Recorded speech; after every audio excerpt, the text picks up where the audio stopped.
This video is sponsored by Squarespace. Hello, I'm Jeff. And I'm Ross. Hello, I'm Patrick. And we are... Who are we? I don't know. Yeah. Oh, and welcome to the painting phase. There we go. I think that's what we meant. I'll figure it out. That's okay. I'll get better at intros. No worries. So what's I've happened? been doing it 2 years, still haven't figured it out, so I wouldn't get so excited. Yeah. So go on then. What were you going to say? No, what's happened? What's happened this week? Oh, terrible things. Oh, terrible things. Yeah. Are we doing that? Are we going down where the negative angle? Throw hatred, anger, fire. We hate the hobby so much that we have a YouTube channel dedicated to I went how to much we hate it. Warhammer World the other day, and there was chewing gum stuck to the bottom of my shoe. That tells you, honestly, that's how bad it was. I'm shooketh. Honestly. Yeah. The hobby, it's in ruins. Yeah. There we go. Yeah. And that was it. So anyway, welcome. Yeah. Thanks to the patrons. Yeah. See you later. Bye. Yeah. So we've got two things we're going to talk about. Should we start with hopefully the positive? Hopefully the positive is not reviews, previews. Sorry, we'll Jeff. review the preview. There we go. Is that what we'll do a review of how we think the preview went? Yeah. Yes. Before we do, could you have your microphone pointed towards your mouth, please? I would do, but it keeps turning. Yeah. There should be some bits you can hopefully tighten up. Excuse us one moment. We're professional. We are. Technical difficulties. Yeah, maybe okay. And to our audio-only listeners... there we go. Jeff is adjusting his... microphone. I think knob's better. We're outside of 30 seconds, we can swear now. Yeah, there we go. Well, within reason. Oh, before we get onto the new releases, I'm still on my audiobook binge. I finished Brutal Cunning, which perhaps controversially maybe I think probably the first book that I listened to because I didn't read it, and that was like, all right, good review. Just like, okay. For our audio listeners, pull the face of it. I was like, you know what? I was like, I didn't massively like that. But I'm listening to Ravener now. And I have lots of thoughts about Ravener. It's quite funny. In that, like, it's my first Dan Abnett book in a while. Yes. And there could absolutely be like a Dan Abnett drinking game when you're listening or reading to like Ravener. Like, this stuff happens like all the time. Like, obviously he mentions body gloves. Yes, always just good stuff. Consistently. So it's Ross. For our audio only listeners, I'm looking confused. Yes, they're like stealth tight fitting stealth like suits. skin suits. They refer to them as body gloves. Yeah. So when you say like a drinking game, do you mean like he's coming out with the same phrases? He uses quite frequently. And one of them, like, you must say 2 or 3 times a chapter, like, he goes into real little minutiae of detail, which does. I think is sometimes unnecessary, but so unnecessary that it's funny. Yeah. Like, there's a bit of it's like a shootout in a pub. And it's like, the shot missed and it hit a jar of pickled onions. and it's like, did I need to know that there was pickled onions in that jar? No. Just it missed would have but done. I'm glad I did. So that's quite funny. But then also there's a character in the book called Cara Swole. And her figure is constantly referred to. So it's just in a body like, glove. Anytime Cara Swole is sexualized, have a drink. Oh God! By chapter 3, I was hammered. Yeah. By chapter 4, I was dead. Yeah.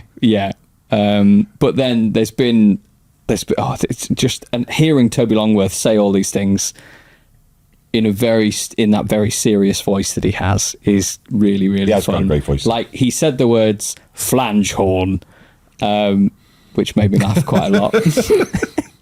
It was just like, oh yes, they're on this planet, and the people are dealing flange horn, and you're like, oh okay, fair enough.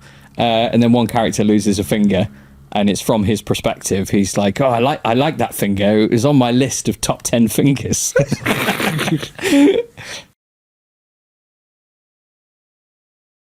So, how have we been getting on with our tasks this week? Start a completely personalised website with the new guided design system, Squarespace Blueprint. Choose from professionally curated layout and styling options to build a unique online presence from the ground up, tailored to your brand or business and optimised for every device. Easily launch your website and get discovered fast with integrated, optimised SEO tools, so you can show up more often to more people and grow the way you want. Yeah, not really much. Just working on my website skills, really.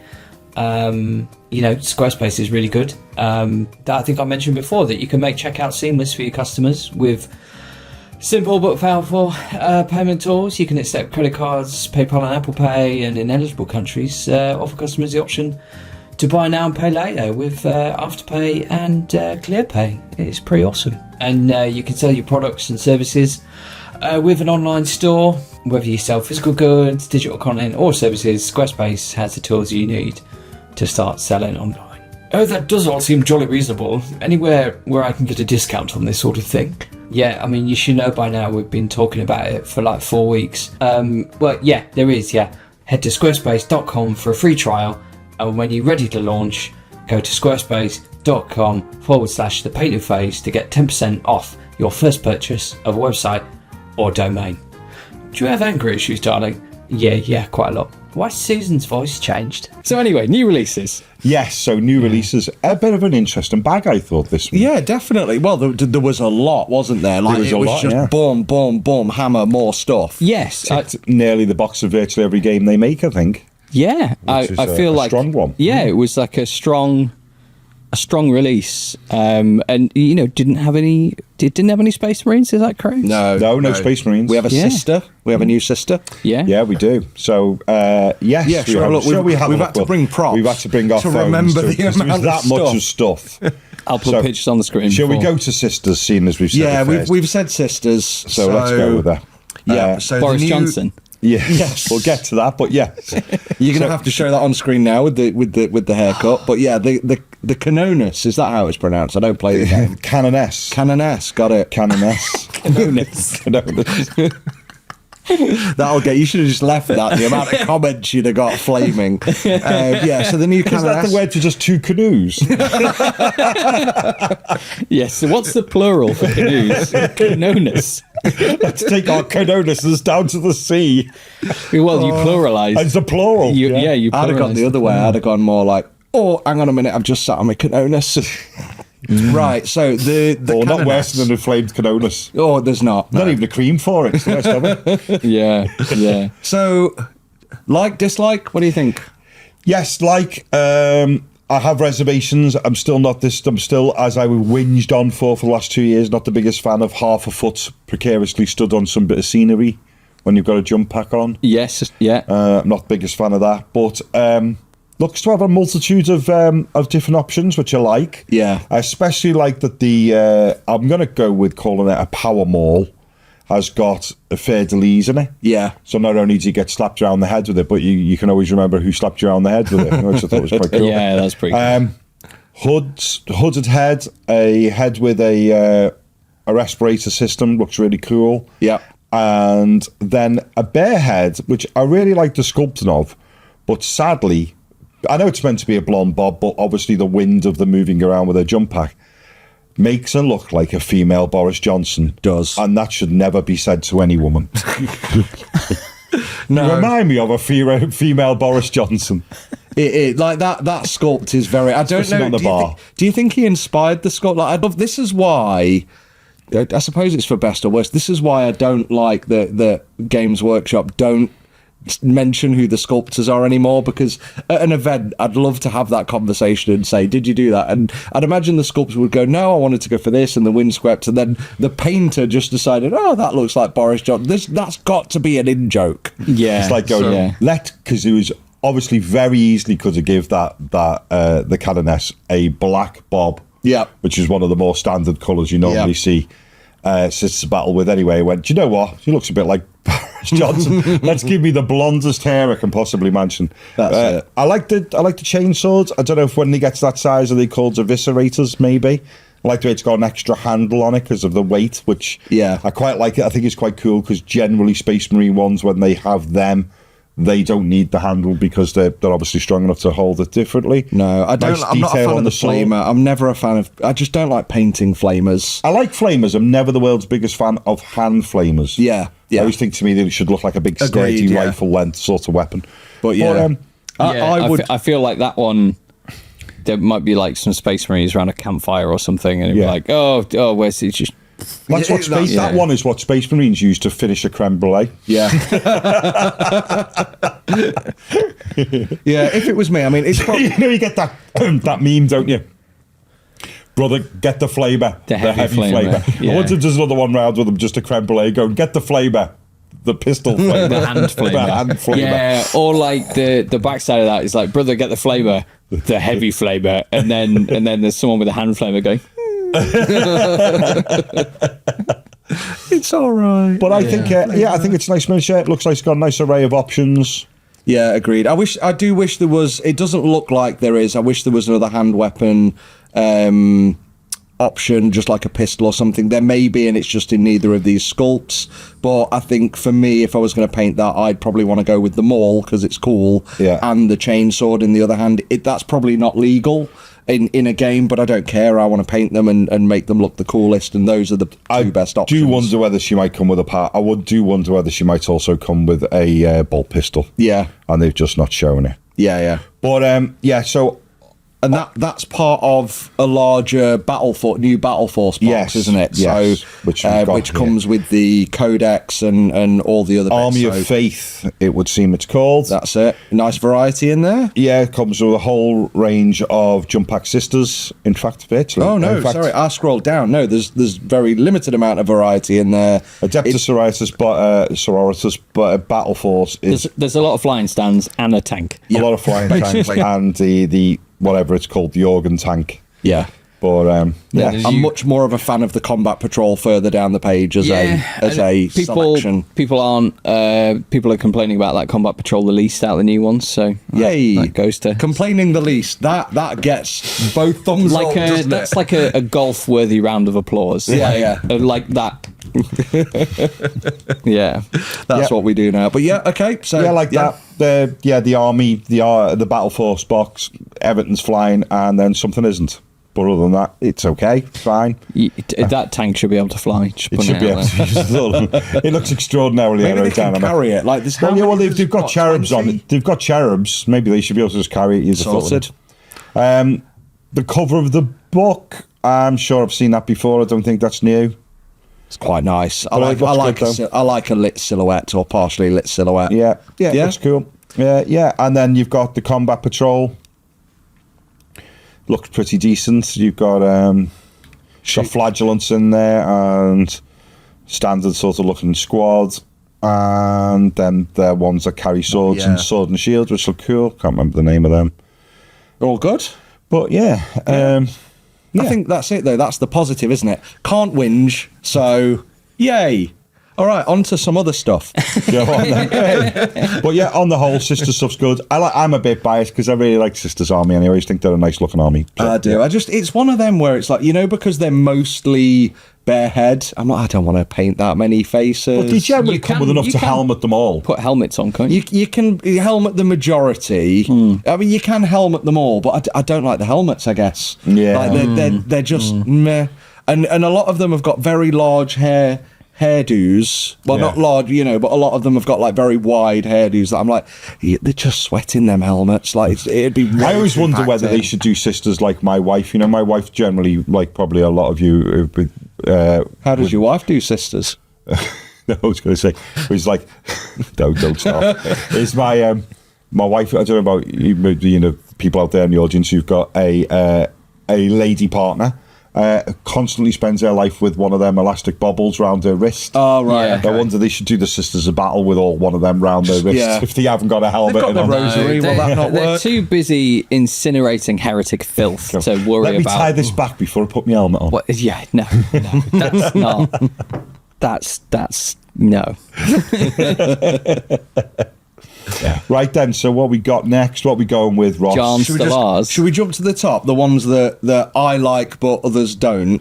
Which is Necromunda. Necromunda. Yeah, I didn't see this coming in the slightest. Really? Did you think I wouldn't like them? No, I mean, I didn't see there being... Oh, yeah, there being a reveal. Yeah, Necromunda release. I got a little bit suspicious when I seen there is a name for them, that weird-looking floating bug with the big brain.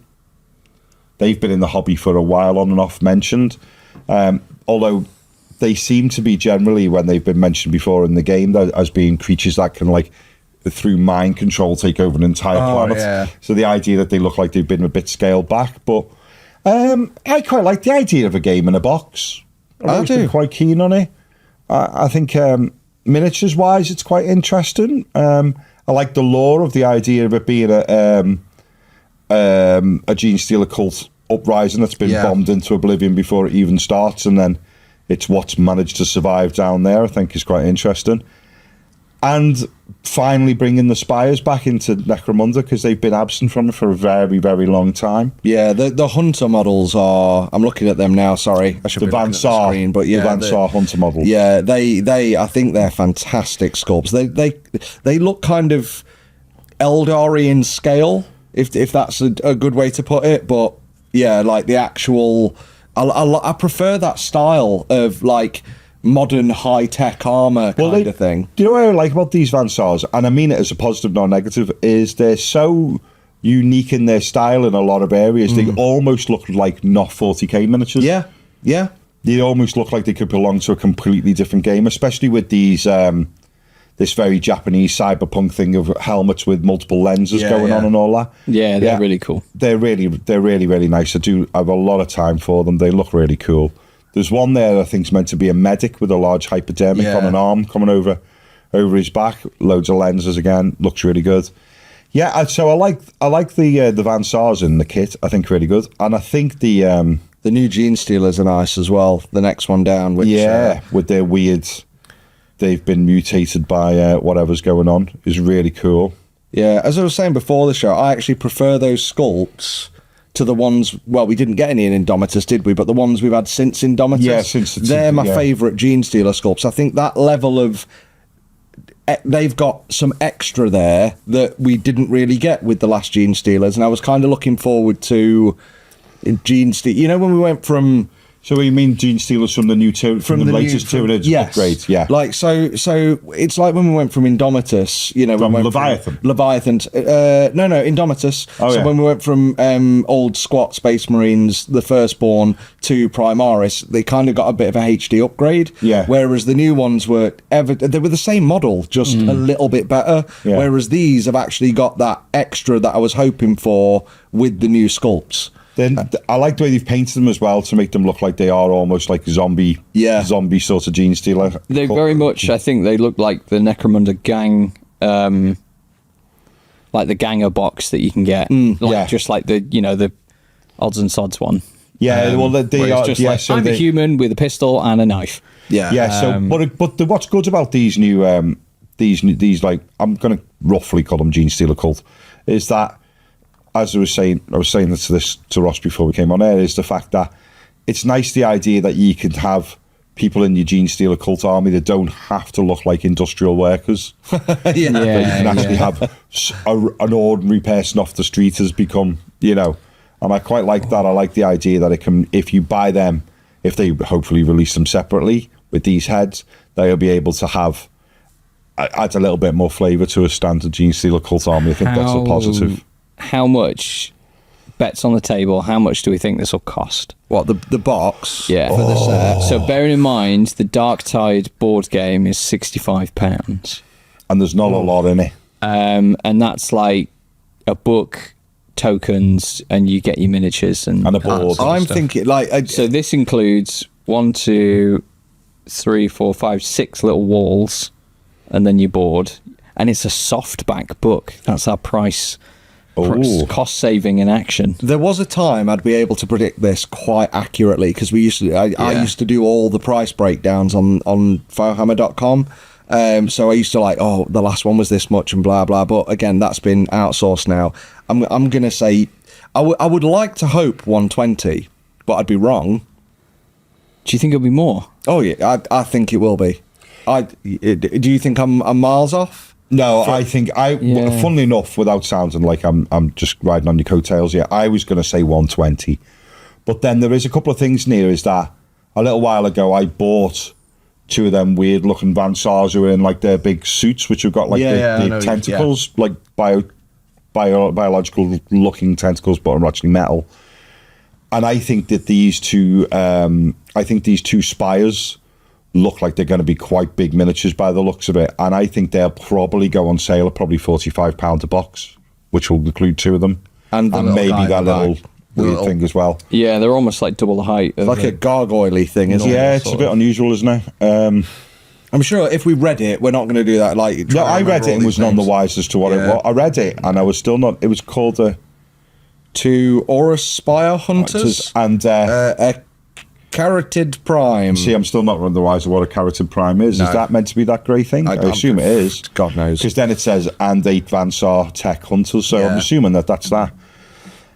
So how many miniatures is it in total? It's 2 spires, the little gargoyle 3, 8, that's 11, 6 Genestealers, that's 17, 4 Malstrin Taramites, which I think are them little floaty things, that's 21. Looks like it's 28. 28 miniatures, a board, softback book. Yeah, it kills me to say it, but that's going to be range rulers, cards, and dice. That's going to be. I think it's going to be 120 to 130. I think 120, but I would say 1 up to 140, with probably 135 being around. Yeah, splitting the difference. We'll get on to what things are going to be priced shortly. Yeah, because I think they can't charge that much for it if. Well, I say they can't do this. It's Games Workshop. That's always the start of famous last words. They're gonna do it. Yeah. Because as we may come on to later, the leak price of Skaventide, which is like 150, 160 quid. So then if they charge similar, and Skaventide has 70 miniatures in it, I think. Yeah. 70 plus miniatures, and then if that has half the miniatures, and it's just not going to be good. But they might want to. Comes with scenery as well. Thing is, though, is that if you think about it, they might want to screw you over on the Necromunda one on the grounds of the fact that it's a niche you game. Might not then go and buy anything else. Whereas if you're buying Skaventide, that's just your foot on. Yeah, that's your gateway to one or 2 armies. Yeah. So what would you, as an I'm going to put you on the spot here, as an interesting question. Let's say this wasn't a Games Workshop release; that was just a board game. What would you want to pay for a board? Well, do you know what? I'd want to really be a clown about it. No, it'd be easily half that price. But I've noticed recently that board games aren't cheap nowadays. They're not exactly. That's the thing. Because I've circled on and off for about the last 5 years. There's that really big Kingdom Death. No, political and tactical game for Star Wars.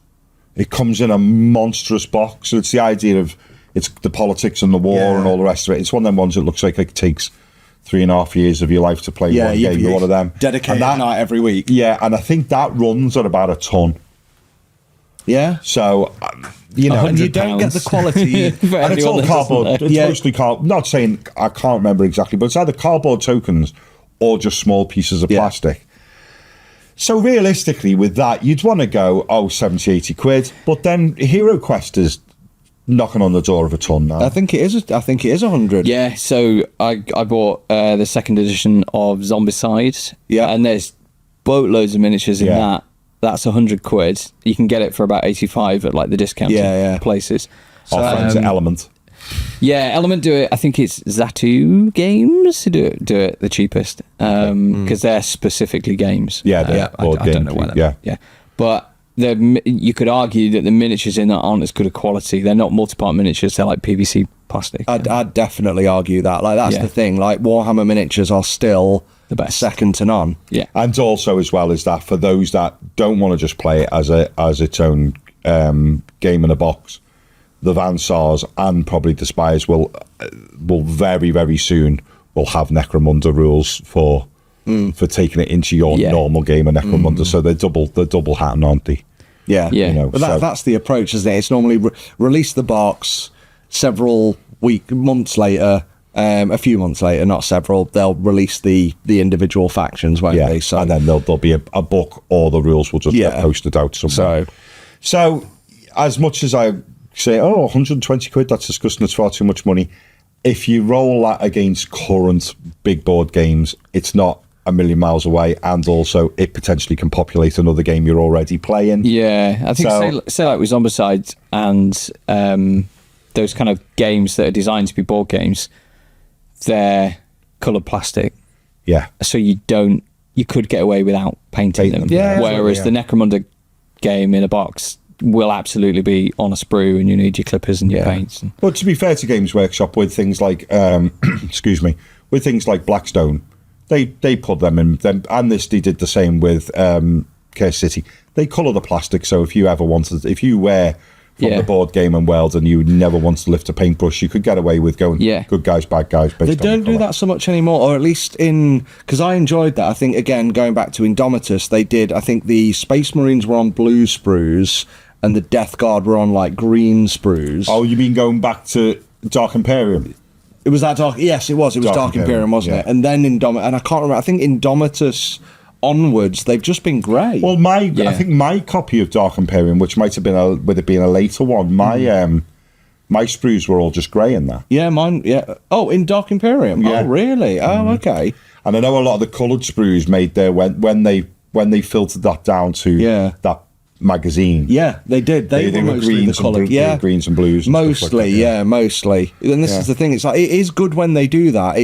It's an odd thing, and it was something I wanted to bring up in our last chat, which was like, Games Workshop, I don't do enough to induct new players, but having just different coloured sprues. So, for the people who are like, you know what, I just want to play this game and I don't care about painting it. Yeah. It helps, like you said on the tabletop, good guys, bad guys. Bad guys different. Yeah, because in Blackstone, all the good guys in Blackstone are all red. Yeah. Can't remember what colour the bad guys are, but the other. So messing about last week with that Space Marine Adventures game. It's your individual miniatures. They're all coloured, and they're all push fit, but they're like, I think they call it snap fit or something like that. So you don't need clippers to get them off the sprue. Like I still cleaned up the models, but it's you don't have to cut them off the sprue. They put these thin bits of plastic on that you can just break with your hand. And that was great. And and whatever they're doing, like I know push fit gets a lot of hate, but why? Like it's easier. Why? Some of it works well. Have you ever built built the push fit outright to motorbikes? Yeah. Oh, massive! I found that the only way to get them to fit flush was to actually go in and cut all the pegs out. Oh no! So with the push fit, like the pegs, whenever they're either too thick or too long, it's a nightmare. I've got a habit every time, and it's just ingrained into me. Since Dark Imperium, I think it was, snip like the end off the peg, and then just shave down a line, just a relief line on every peg. Goes together. I've actually written a guide on how to build those. Where would we find that, Ross? On fohammer.com, which is available on the internet right now. Nice. In the way to quote the Beastie Boys, I'll check it out. Some behind the scenes on a push-up video that I filmed when I was at Workshop with an undisclosed painting presenter that I won't name. Okay. Said, because I don't want to get them in trouble, or whatever. Maybe I should. Who knows? They were like, oh, okay, right. So we filmed the push fit, blah, blah, blah. And he was like, so what I'm going to do, he'd like, right, I'm going to put here into here, push. He'd pick it apart, get a knife in the hole to like make it wider, glue it, and then push it in. So it was all just like, because they wanted the model to look the best it could on camera, and to avoid the gaps and this, that, and the other. So there was a fair bit of trickery going on. I can't say if that was like endorsed by Games Workshop as like a company policy, or whether it was just that person going their own personal preference. Make it look as best.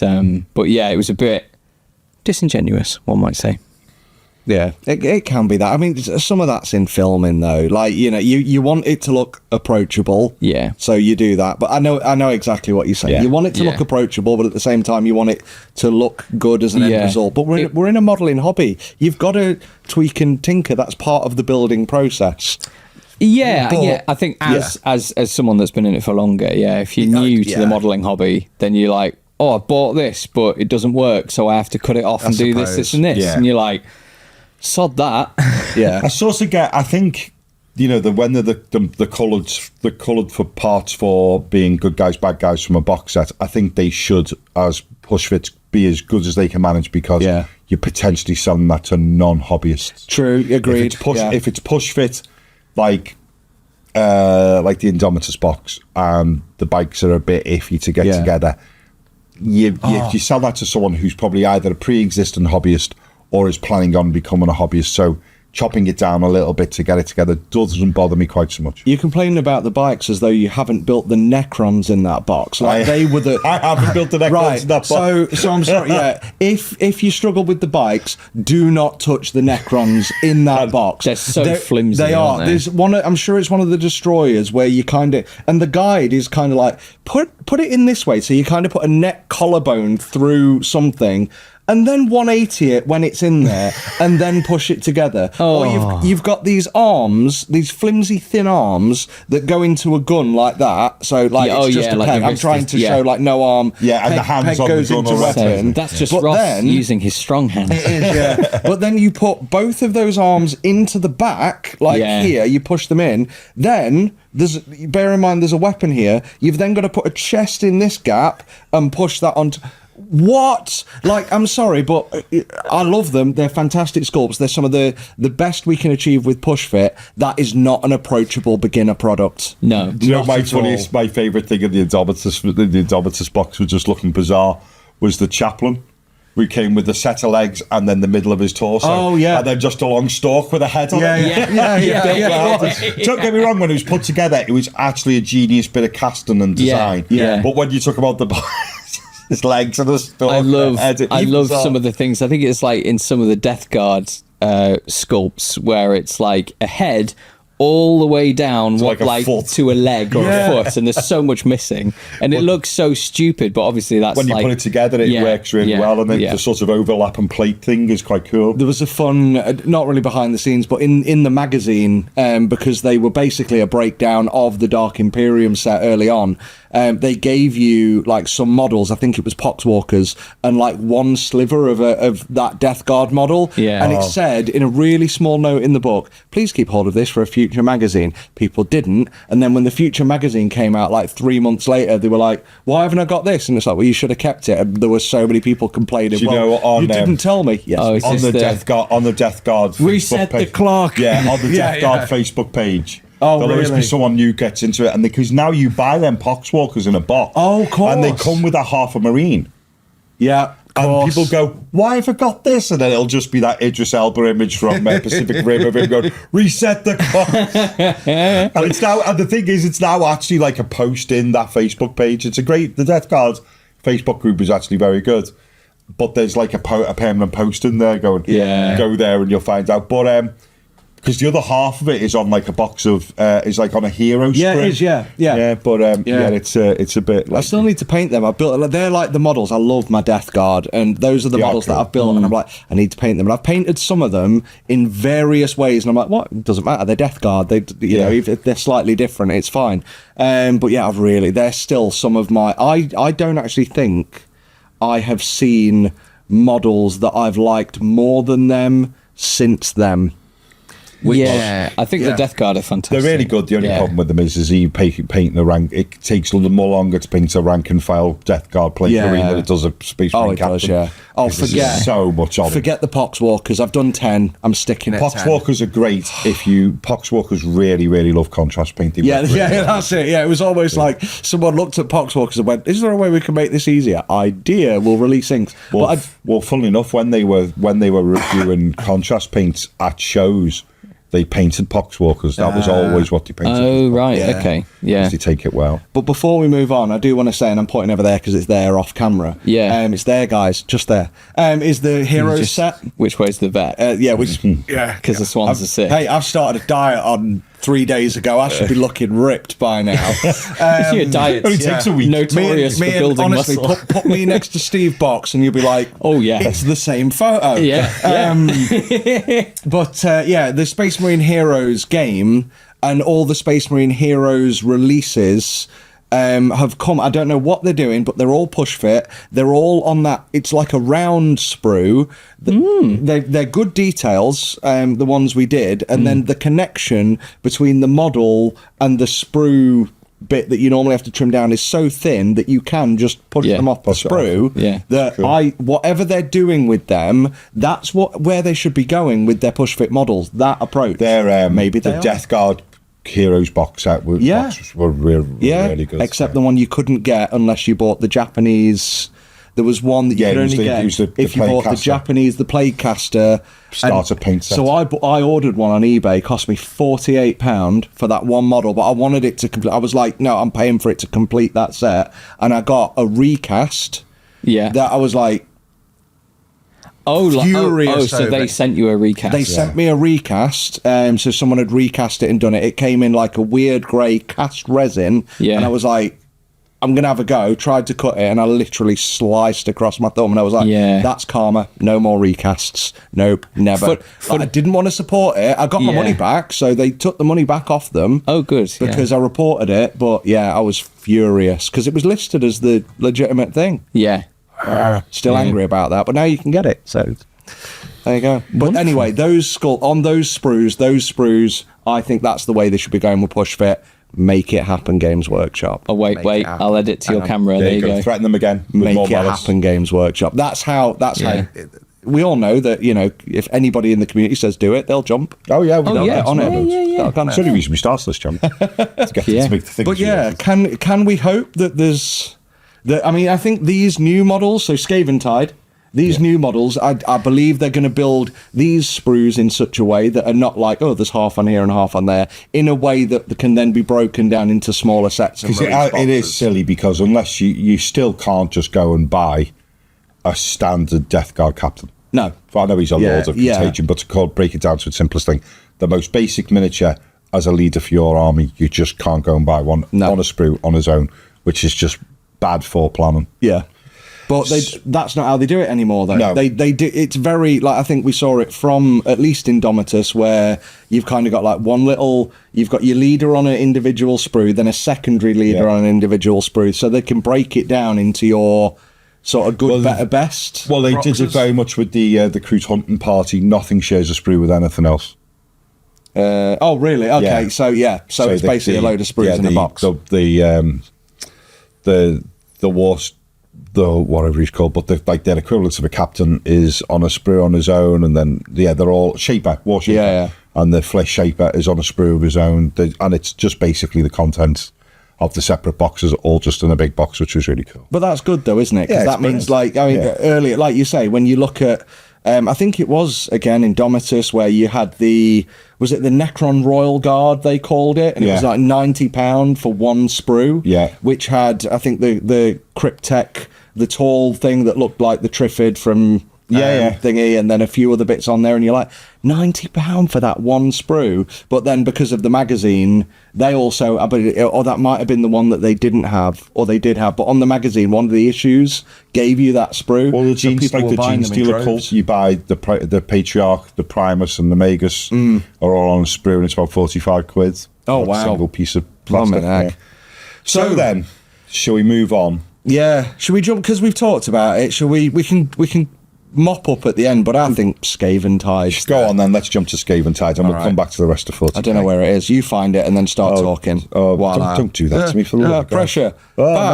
Edit. Speaking of, we also have a leaked price, and while I'm finding that, so another topic to kind of segue into it is, not 2 weeks ago, before all this exciting news, Games Workshop dropped some sad news, which was we tried to reframe it. So we did right. Let me start again.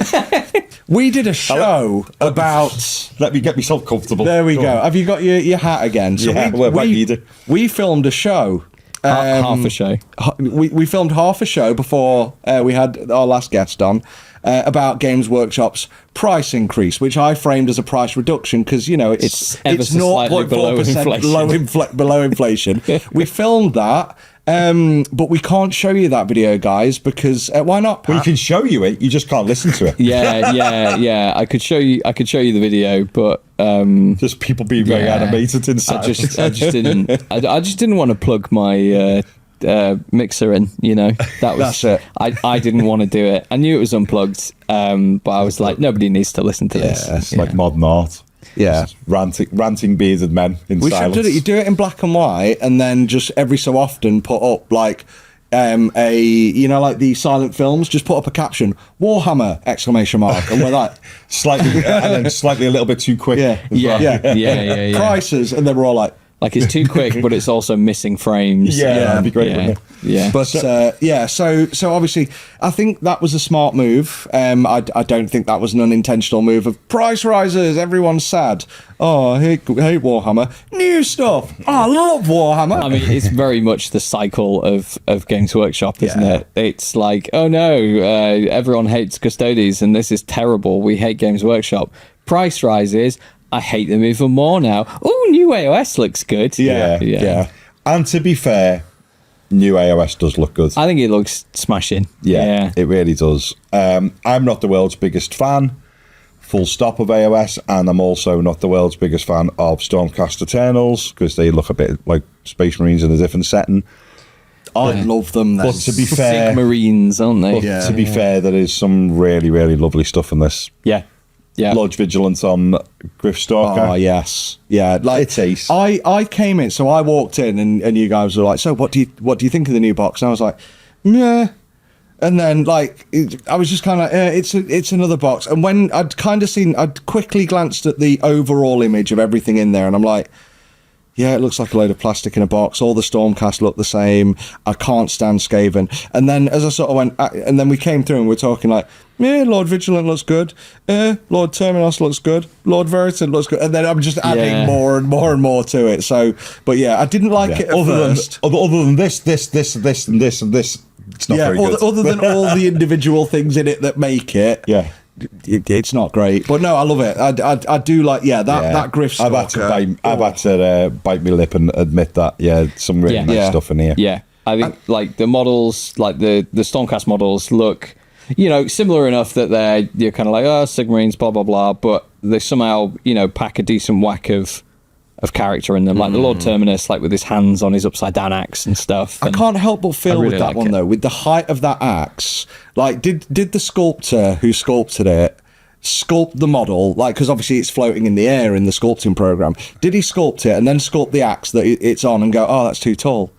Put him on a hero rock. Put a rock under. I'm gonna have to. Tactical rock. Yeah, I either have to make the axe smaller or put a rock under him because it would have been at head height otherwise. Yeah. And you need to see that face. Just think that he goes, I can only stand on the battlefield looking this cool if I can find an appropriate sized rock to stand on first. Yes, he'll have gone round going like just walking around the studio. And again, this is all completely made up. I imagine he's new and he's gone, I've made this too big. Oh, ask the supervisor, which I'm assuming is now Darren Latham because he's been there forever. And Darren Latham's come on, I've got a solution for that. Have you thought of putting it on a rock? we need jetpacks in Sigmar now. I like the way yes, we do. What's that, Lord Terminus? I like the fact that he's got almost his own little Dark Angel Watcher and No Dark with him as well there, which is quite cool. Yeah, quite liking that. There was a part of me, because of the pose, I was thinking, is that just a variant of the same model for a second? It's so similar, isn't it? Yeah. It's like Bring Your Son to Work Day. Yeah. It's like, one day, son, you'll look this cool. It's like, what, like this, Dad? Yeah. Well done, son. I'm proud One of day you. you'll eventually find a rock the right size to stand on with an axe. Yeah. But I like that. I think it looks cool. It's quite Space Marine-y, but I do like it. I like that. Like, I like it Vigilance on because it's Griffstalker. quite Space Marine-y. Yeah. Like people was it when AOS launched? Did they have Stormcast Eternals launched with Age of Sigmar? Obviously, didn't they? Yeah. Them and Night Haunts, if I remember rightly. Yeah, and Age of Sigmar is. Is it more popular than fantasy? Oh well, yeah, because fantasy was starting to. Because I know that they obviously killed it and all that sort of stuff. Like, is it because essentially I'm trying to flirt my way around saying, is it more popular because they brought Space Marines to Age of Sigmar? Yeah, I think one of the things that's made it more popular, if I was to give my biased opinion, is that people are now getting to play a fantasy game with a house having to have everything fitting exactly in a tray. So you've got to put every arm in exactly the right place and start wheeling a tray round the board. The idea that you've sort of got fantasy, but with the unit looseness of 40k. Yeah, I would say that probably made it quite attractive to a lot of people. Well, I think that was the whole thing, wasn't it? It was like I think fantasy was dwindling. Like this feels like fantasy was dwindling. Why don't we 40kify fantasy? And that's what Sigmar became. Yeah. But if it was honestly, and devil's advocate, if it was doing that well, why have they re-released the old world? Like, why would they kill off a franchise to replace a franchise and then go, okay, we'll bring that old franchise back? I think they did that because we've got 80% of their molds just sitting there doing nothing. We could be making some money there. Oh, they've got plenty of 40k ones as well, though. Like, and they're not bringing them back. No. I honestly think it's I hope it's doing well because I love the models. Keep them coming. Do you know what? I think that a bit of a hot take here is the first bit of Warhammer I ever played was Warhammer Fantasy. A friend invited me round to another friend's house and went, "We're doing this. Do you want to join in?" And we'll do it as doubles. And I played it and using the movement trays and having to wheel around the board and take all that into consideration with your movements and your distances. It wasn't for me. And then a few days later, I was with said friend. We had to pop into Games Workshop. He was picking something up, paint or whatever. And while we were in there was a demo table for 3rd edition 40k. And I went, hang on a minute, I was playing that other thing where everyone's on blooming rank and file. Yeah. What's this? And he went, oh, it's a sci-fi version. And the guy comes running over straight away. Would you like a demo, guys? It's, 3rd edition was relatively new. And I went, yes, I would actually. And then as the miniatures could move around individually and take corners and they weren't in rank and file, they were moving like I moved when I was in the military. I was like, oh, this I like and this I understand. But I think I wouldn't be sitting here today talking about this game or talking about any of this if Marines were on movement trays. If I had gone in there, Space Marines were on movement trays as well. I'd have gone, oh, that's more of that. Why do they look like space? Why do they look like space soldiers? Oh, it's that game, but in sci-fi. But they're on movement trays. Did they to do that at one point? Didn't it? Didn't they have War and it failed like immediately? Warhammer Armageddon. For people who are, in financial terms, whales. Like because it was like everything was massive, and it was like, oh, this is where you can field 18 tanks, and I'm like, who's buying 18 tanks? So it was kind of like you just had humongous armies. Didn't you? So and they were the ones. I think that was the beginning of allowing you to blend Imperials as well together. Yeah, you could take Marines and Guard. The idea because they played it on such a level. Yeah, was it like epic scale but with 40k? Yeah, 40k models. And you would put things in movement trays, so you'd be like, oh, that unit's been killed, and so on and so forth. Well, if that had been the only variant, if it had been Apocalypse or Fantasy, I now wouldn't be sitting here chatting about 40k because I wouldn't have got into it. No. I wonder if when they released Apocalypse, however long ago it was, I wonder if it cost as much as buying like a 2,000 point army in today's money. Oh, wow, in old money. Well, they used to do, and I wish they did something like this. I know they do their Christmas battle boxes. Like that's their sale, isn't it? They don't do sales. They just do big bundles that like a few people can get every year. But they did once, and it was years ago, an Ultramarines army in a box that I'm sure had like 50 or 100 Space Marines and a variety of this and tanks, and it was a huge bot, and I wish I could remember the exact name of it. People will put in the comments like, oh, I remember the exact name of it and how much it cost to make us all cry. Oh, well, and it was like, I'm sure it was less than like 300 quid. But it was Stop it, you tease. huge. Yeah, like a full army, so to speak. So we moved on here. Lord Virulent, I like. I like. I don't like. What's the Griffhound do? Oh, it looks like It's a baby Griffhound. It's all right. I saw it from a distance, so it looked like it was howling up in the air. But yeah, that's He's got a little helmet on. Oh yeah, it's got stab. I do like it. I'm not looking forward to painting all those flames. I hate painting flames and cloaks. So it's got everything on it I hate painting, but I do like the sculpt. I love like the blind. Yeah. It reminds, and I'm going to come back onto this one, or a little bit, sorry. The one that we've just talked about, the Lord Big Axe. Terminos. Mr. Big Axe. Mr. Big Axe. Yeah. Is the two of them together remind me of, and I did it with the Indomitus box. Who was the one carrying the big sword? The Judicia. Yeah. Him. And I redid him in like my samurai style with a big samurai blade, and I put like a thing like Neo from the Matrix where he's got like the bandana over his eyes at the end. I'm like, oh yeah, that'll look cool. And I'm like, oh, they copied my idea that they didn't know I did. I'm sure this isn't the first one they've done that in. The next one, I like the miniature, but I have a problem with the name because of a certain particular thing. So they've gone, the next one being the Night Quester. The miniature's quite interesting. He looks a bit like someone's took a barbarian and put him in armor. I could take or leave that one. I'm not a I huge, don't mind I'm not it. a huge He's fan quite of the heroic. head. Got a bit of tactical rock going on. Yeah. But my problem with that is, hey up, pilgrims! All of our night questers are currently busy. God. Sorry, yeah. Just say staff. I'm not it. Oh, leave them be. So for anyone who doesn't know, that's when you phone up Warhammer World, or is it any store now? I don't know. I don't know. Warhammer World's the only one I ever. to go. I think so. Before I drive up there, I'll phone up and see if they've got it in stock, because even though it's the absolute hub of wargaming, they generally don't have much on the shelf. Yeah. Especially after an event. Like I went down, I think the day after Warhammer Fest last year, and I was like, oh, I really want to pick up. Tumbleweed rolled through the shop, and there was a church bell in the distance. It was kind of busy, but I went, where's all, like the shelves were bare. I was like, no one's been here. Where's the toys? Yeah, and apparently the guys who'd built the pop-up shop for Fest basically raided a load of extra stock from the shelves at Warhammer World. Oh, right. To get it up there on time. So I hate being called a pilgrim. A pilgrim immediately just when I pick the phone up, and then that's what I get greeted with. It immediately just puts me straight on edge. Straight away, I can't cope with it. So Night Questor, as much as the miniatures, middle of the road and not too bad, I can't cope because of the name. So that's my biased opinion on that miniature. Buy the box, melt that miniature. Yes, I have an opposing opinion on this. So that model, to me, and a few people watching will get this reference. That to me is my favourite model in the entire box, because that is one of the Belmonts from the Castlevania series, without a doubt. Like, he needs to replace that sword with a whip.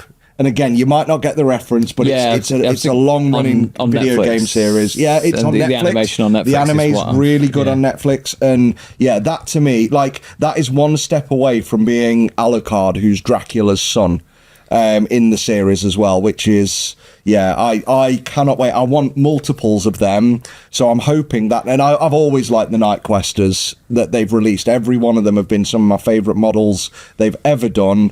That is my favourite amongst all of them. Absolutely love that. I want many of them in order to convert in various ways. I think that's going to be a Golden Demon entry model in future competitions. And I pray that it isn't bundled on a sprue with loads of other things, and it will be the one, because I think we can assume they're going to maybe I might enter Golden Demon with that, but I think what I might do is I might cut either the sword off or the brazier in his other hand and replace it with an actual telephone where he's actually been able to get to me. No, you're not allowed to make fun of the IP, are you? Damn it. Yeah. No. And then you could paint a backdrop saying "A up, Pilgrim." Yeah. Brilliant. So he's like, if you wouldn't call me it to me face, don't call me it down the phone. Imagine you got to the counter when you got all your toys. You get to the counter, the guy behind the counter went, "Hey up, Pilgrim, is that all you're taking?" You know, yeah. I get you just start throwing at him because they obviously they know me because it's my local. Like, you know, I feel so privileged. Like, you know, forget any other privilege I have. My privilege in life is that my local Warhammer store is Warhammer World. I always say that to people. But yeah, where'd you shop? And I go Warhammer World. And they go, And I go, because A, I'm lazy and I don't want to walk across Nottingham City Centre from the car park. B, I don't like the price of the car park. That's at least the price of another pot of paint. Yes. I can just drive 10 minutes more, pay nothing, walk less. Yeah. So Warhammer World. That's good. Pay nothing, walk less. Warhammer World. Sorry, what? I'm hired. Okay, I'll be right down. See you guys. You shouldn't have been. Like, this is it. This is where, like, you should not have been a videographer there or an editor. Hello, Bella. Hello. Hello. What do you think about walking? Oh, that's what she's heard. Well done. Are we going out for a walk? But yeah, they should have hired you. Should have been head of marketing with lines like that, Pat. Yeah. But yeah, so no, Night Quester. We've got a difference of opinion, and we're on the internet. Technically, do we fight now? No, In the car park, right? We'll just hook it out off camera. All right. Later. And then the Reclusians, is that right? Reclusians. Yeah. And again, I like them. Yeah. Yeah, think and they're again, badass, they yeah. still come with their own watches in the dark as well. At least one of them. You know what? Sorry, I've only just realised this, but then none of them are painted gold. No. Yeah, they're all silver, yeah. That's kind of thrown me. I never even thought, and I don't know the different, because they've got factions, haven't they? I don't know the different names, but yeah, sorry, it's just occurred to me that none of these are painted traditional Stormcast gold. Yeah. Spandau Ballet, are we sure? Mine are going to be gold, but thank you for coming home. But yeah, the Reclusians again. That's a nice set that I hope will be in one of the starter boxes. Yeah, I think they look to badass. get multiples cheap, or in a couple of years from now when they release a part. I tell you what, I've got to be honest. Them two little hanger-ons would look really good in an Inquisitor retinue. Yes. Yeah. Yeah, they really would, wouldn't they? Yeah. Especially the bottom one with the sensor wearing the armour would look really good in it. For walking alongside the Inquisitor. You know what? So I'm not gonna take this back, but there are 3 models there, and 2 of them look exactly the same. Yes. I think one is a male sculpt, one is a female sculpt, and one's just slightly got his foot in a different place. The man is man spreading. The man is man spreading, yes. And the female sculpt, I think, is looking at him in not quite as man spreading. But yeah, no, I like them. I love the amount of detail on them. It's not too much. I really don't want to paint cloaks because I don't like painting cloaks. I'm rubbish at it. But we have a guest on in the future who will hopefully give us some tips. Yay. Yeah. And then on to the prosecutors. I have opinions. I think what I think is going to happen with the prosecutors. We're all quiet, so we think they're a bit naff. Oh, did we all? Oh, no, okay. I think the prosecutors are going to get bored and mind the life out of them wings. See, they've got blood angels. People will be sticking them on blood angels left, right, and centre. I think there's going to be new. The rumor is there's going to be new blood angels. coming this year. So that I presume would include Primaris Sanguinary guards. And I wouldn't be shocked if they don't come with suitably ostentatious wings. Yeah, these guys will be getting bought up by blood angel players. I think. Yeah, their wings are very full on, aren't they? Their wings are a bit too elf-like for my liking. Yeah, I don't think so, because it's like I like if you separate it, if you actually zoom in and separate the wing from the magic etherealness, that looks like magic etherealness rather than. Well, what are you hating then? The fact that 2-3 years ago they released Stormcast, and they've already replaced prosecutors. And see, I can't picture the old liberators. I can't picture the old prosecutors. Were they as good as these? No, the sculpts weren't as. So this is the thing. So it was Dominion where they changed the style of the Stormcast. Yeah, so they slimmed them all down. Yeah, they slimmed them all down, which I don't mind, but. Like I kind of like they went from Mark 10 to Phobos, pretty much, and they got more detail. And I do like the design elements, but I also like my liberators are chunky, kind of guys, and now they've all gone this way, and it's kind of like I've only been not in the hobby, but I've only had this. This is one of the few collections where I'm like, I'll actually want to paint that as an army, because it's to me it's easy. Spray it gold, Reikland flesh shade, dry brush it gold, dry brush it silver, add your details, done. It's really simple, really effective, gets it done, and I like the most bang for my buck when it comes to painting. Nice and simple. Yeah. And it's just like Tommy was saying last week, different styles of painter like different things. And I like to get a lot of things painted effectively in a short time. And these are more complex, more work to do. But it's the fact that I've just spent all that time in the last few years getting these models from the collection, from the magazine, from the various releases, and they're all redundant already. Can I ask a question? Because I literally don't know. Are they armed the same? Are they swords and spear? I've got a few. Oh no, that might be the Night Quester with the thing. I can't remember. It was a while ago. I was going to say, if they're all the same, you can just use the old ones, can't you? I don't know. And that's so they did a thing recently where who was it? Was it 42 Miniatures did a video 52. on like 52 miniatures? Where did he get the other 10? When I started watching him, he was just 12. Well, he's gone from 52 miniatures down to like 8 because he can't use the rest of them in his army. And that's what his video was about recently. Yeah. And it's like, don't get me wrong. When we've just had, when was it? COVID happened, so time is no longer relevant. 4 years ago. 4 years ago. Ragnar Blackmane was released. Yeah. Amazing. The jumping one. Yeah. Then we had, and around the time or before that, we had like a new Khan the Betrayer.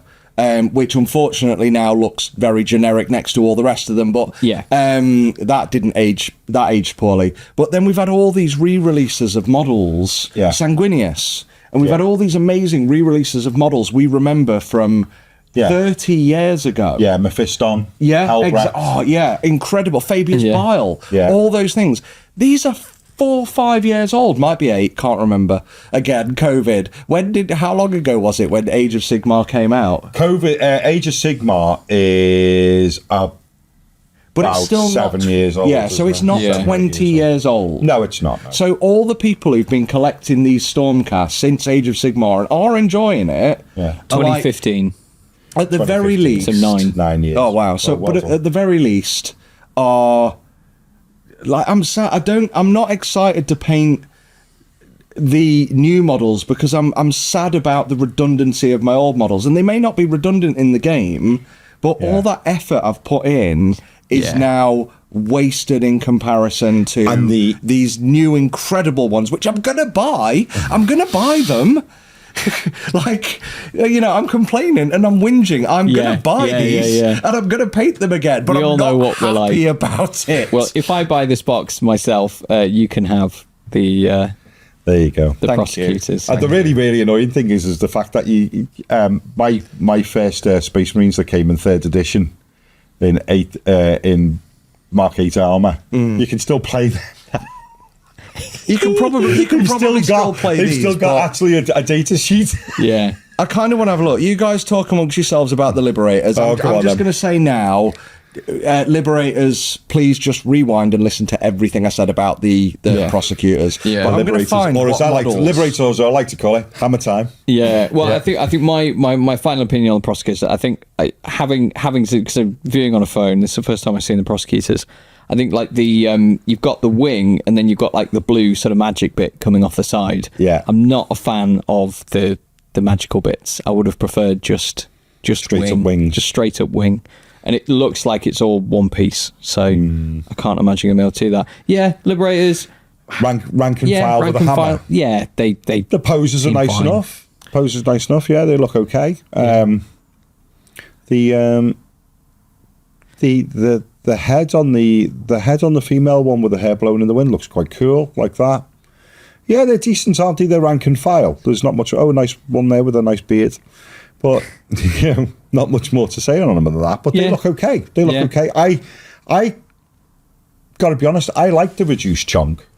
Yeah, I think it makes them look a little bit more agile. Yeah, they look like they've gone from power lifters to crossfitters. yeah. You have the. They came in. The Domination box, the 3rd edition, I'm pointing to it because it's right behind us. That one that's sold really well. That one. Yeah, that one. You said earlier, Games Workshop never do sales. I bought that in the only sale I've seen Games Workshop do. And that's the guys with the big round shields and the hammers. Yeah. What are they called? Yes. Them fellas. Yeah, them fellas. I don't know what they're called. The gold guys they're still pretty chunky, aren't they? They're not as much. Like, they're better. But like the original, Watch three grown men debate Warhammer Chonk. the original Liberators. So to go quickly back to what I was saying, removed from. So what's leaving Warhammer is pretty much every single Stormcast model that they released prior to Dominion. Yeah. And like... So that did a range refresh in 3rd edition, basically. Yeah, and what looks like completely eradicated everything that came before it. And I loved painting them because they're bigger. It's a bigger canvas. It's easier to, it's easier to paint, but not just easier to paint. Hiya, Bella. You can do more, I think, as a painter. For those people who are far more skilled than I am, when you add all the detail to the model, there's very little for the painter to actually do. Yeah. But when there's a lot of, extra flat surfaces, you can then add texture and clarity and you can add, like, your shine. Like, so they add, like, the big... huge, like, muscular chests, and they had the abdominal torso. You could almost turn most of those original ones of them into your sanguinary god. Sanguinary? Yeah, sanguinary. Yeah. But yes, looking down this list now, they've literally gotten rid of everything. All of the knights, Lord Celestin, Lord Ordinator, Lord Veritan, Lord Exorcist, the Knight, the winged knight thing, the Judicators, the Liberators, the Prosecutors, several of the characters, and the Errant Quester, which we talked about a couple of weeks ago, which was the Warhammer World exclusive and maybe event exclusive. It is unusual to cut stuff that quick. And I prefer those wings. They've got more of a mechanical looking thing going on. They don't look magic. So just so you know, they're more... Yeah. Oh, yeah. So I do prefer them. So I do like the new sculpts. I miss the old sculpts. I wish the new sculpts were more detailed version of the old sculpts. And it feels like, I'm going to say feels like, but it feels like somebody, when Stormcast are selling well, how can we make more money from them? And there were two options. One was to charge more. Well, nobody likes that. Two was to completely redesign them using less plastic. And they've decided to do both.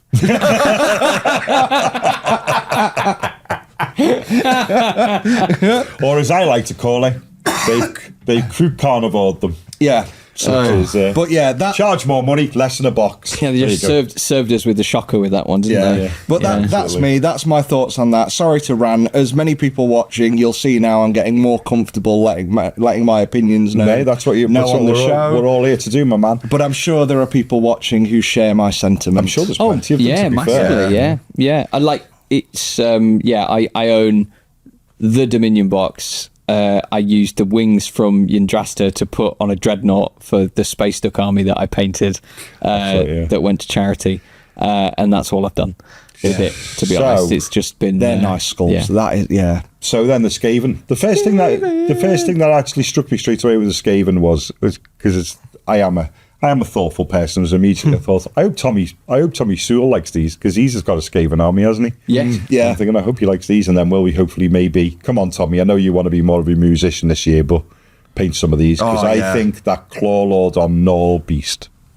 is a wonderful miniature. I think it looks really good. Yeah, I'm not the world's biggest expert on anything to do with the Rat Men, but I think find it like great. quite reminiscent, I guess, because it's riding a creature that has the same amount of legs. But in 3rd edition, when what was it, the Gut Rippers? No, the Uruk, like orcs, but the skinny ones. Yeah, like their boss was riding on like a bigger orc, wasn't he? Or something or other, and that was it. Yeah, I like on this is I like the quite similar. The halberd he's carrying looks really cool, and I like that it's made from that material that I'm always obsessed with. And then he's got that really quite sexy looking pistol on the go as well. Yeah, he has.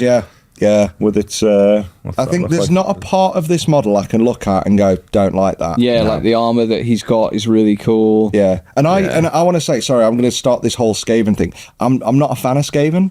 Like, I'm not the biggest fan of Skaven. They're just, and again, they're hard to paint. So sorry, they're not.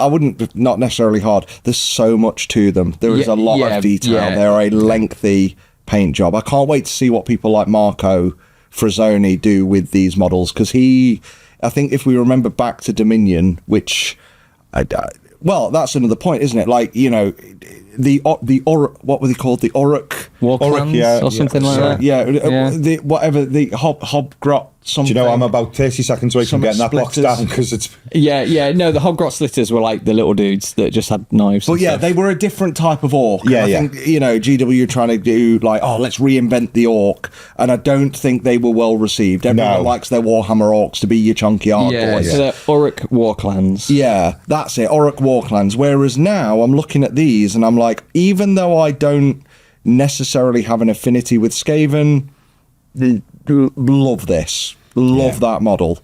Lovely. And do you know what it's like? I know what I like because it happens to me every so many months. Is like now they've introduced a new grey seer. Yeah. Which is always wonderful because I go, that's what the paint is. Right, okay. Because I don't play any Age of Sigmar. There's all these paint names, I never know what any of them are, you know?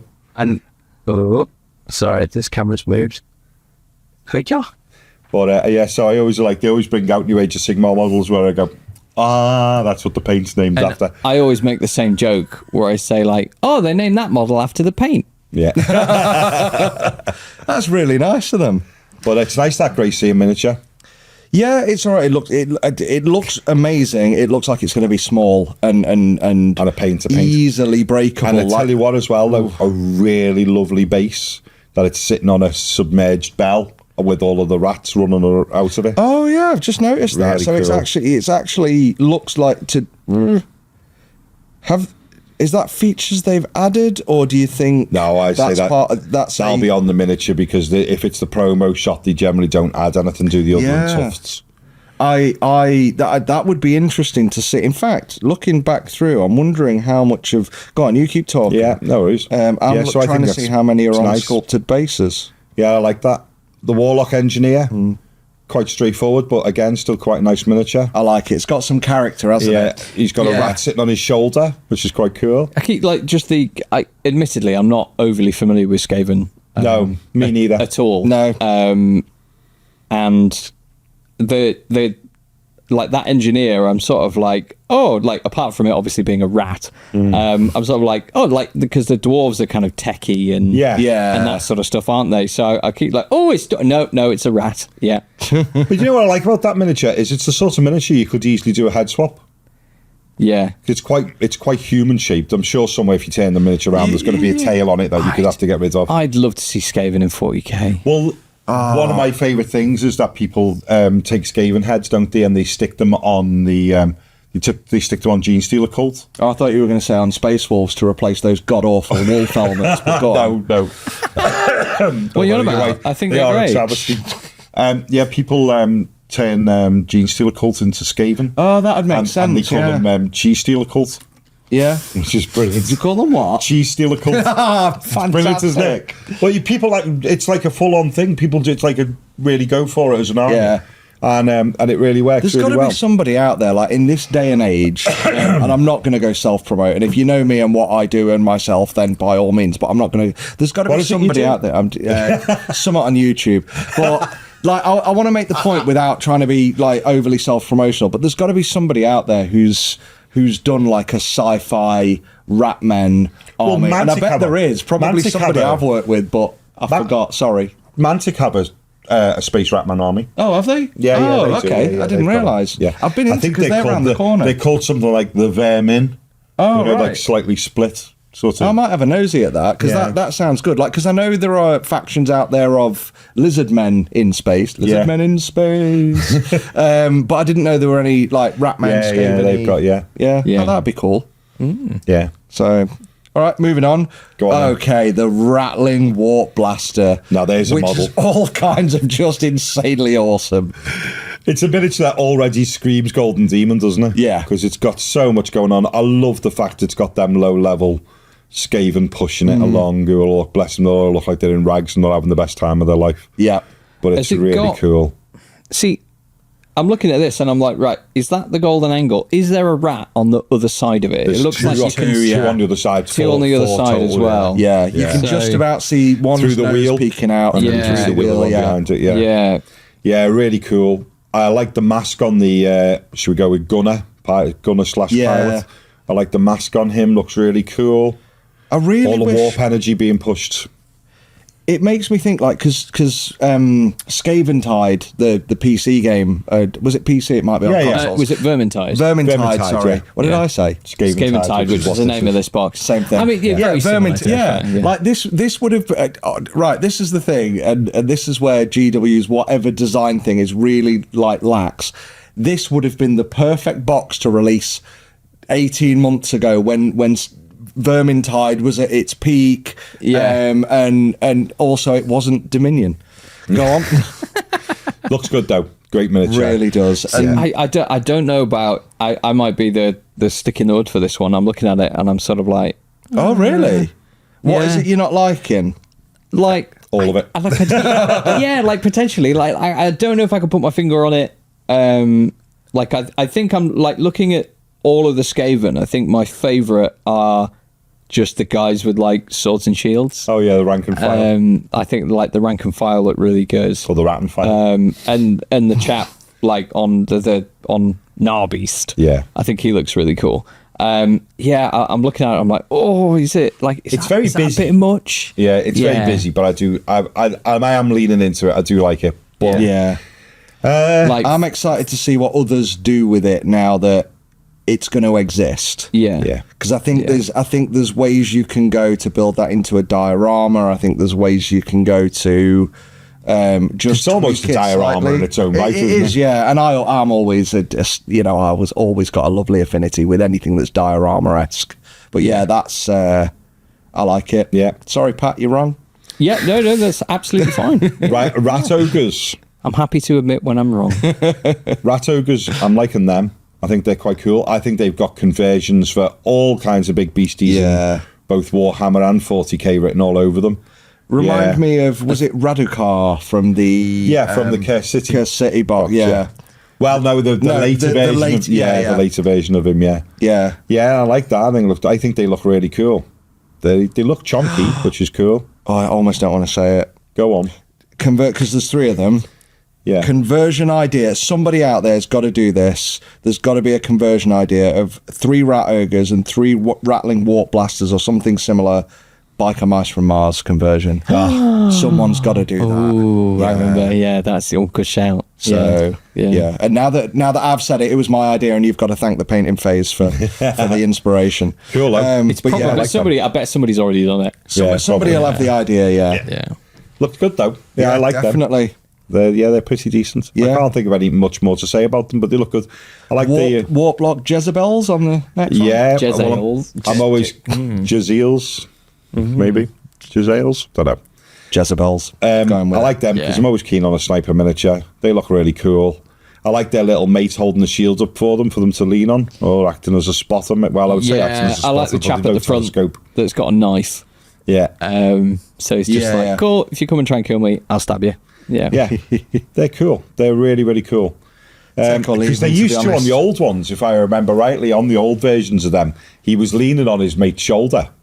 He was leaning the rifle on his mate's shoulder, which I always thought was quite cool. Yeah. They're not my cup of tea, if I'm honest. I don't hate them. I think when you said the one at the front, Pat, did you mean the frontmost of the 3 on the picture? Sorry, so out of the 3, the one at the top. Yeah, he's holding dude knife around the shield. That's mine. I like the expression on the guy's face. Come and have a go. Yeah. Whereas the other 2 just seem to be staring in an odd, like in an odd way. Yeah, they're like hidden behind the shield as well. So so it's like a, there's no, the golden angle is a bit. Yeah, I don't know that's it. Yeah. Like, is there one? Because there's multiple miniatures on the same base, and they're looking in different directions, and so on and so forth. So next, then, clan rats, of which there's lots. Yeah, bloody loads. Yeah, I think they look great. Oh, there's one there with nunchucks. That's me immediately. What? Okay, I think you've got to zoom in. But like in the middle. Yeah, he's got. It's like a club that is a hinged club. Yeah. For extra clubbing. Oh, I see. Oh, okay. Or is it a mace or something? I don't know. It's got spikes. Very cool though. But like nice variety of weapons. Like they were like, oh, I've got this club, right? I'm just gonna poke metal bits through it. I like that some are really underarmed and some are really well armed. There's some guys there who really look like they have got a raw deal out of the weapons, are the ones that look like they're doing far better. Yeah. Yeah, it's a really nice set, that. Is my fast math right or wrong here? Is this 40 models? That's looking like 40 to me. 1, 2, 3, 4. That's... Please pause. Please, while we count all the this, miniatures. this show is brought to you by the number 7 and the letter S. It's the Warhammer. It's the 500th edition Warhammer poster thing all over again. Anyway, let's get back to this. 1 a rat, 2 a rat. Every 10 you have to go Yeah, it looks like it might be. I think it's 40. So Yeah, in it which looks like case it might they're be. probably going to do like the was it the Hobgrots, where it was 2 sprues of 20 and very little variation, but you can't see which ones are the same because of angles and similarness. It'd be nice to have some variety, but I'm not looking forward to painting 20 rats, 40 rats. 10. 40 rats. I would paint 10 at a push. I'm not doing 40. It's not happening. So then the next bit, which is on new thing as well, is it tells you here, if I read verbatim from Warhammer Community, these forces are the core of 2 fantastic armies, and both sides of the box can be fashioned into a Spearhead force, the Vigilant Brotherhood and the Northeast Claw Pack. So Spearhead appears to be combat patrol for Age of Sigmar. Yeah. Which is quite interesting. I think that's a good shout. Yeah. Yeah. Yeah. Because these boxes, again, like we brought up Dominion a lot. I'm familiar with it because we filmed a battle report with it for the launch of that. And it wasn't balanced at all.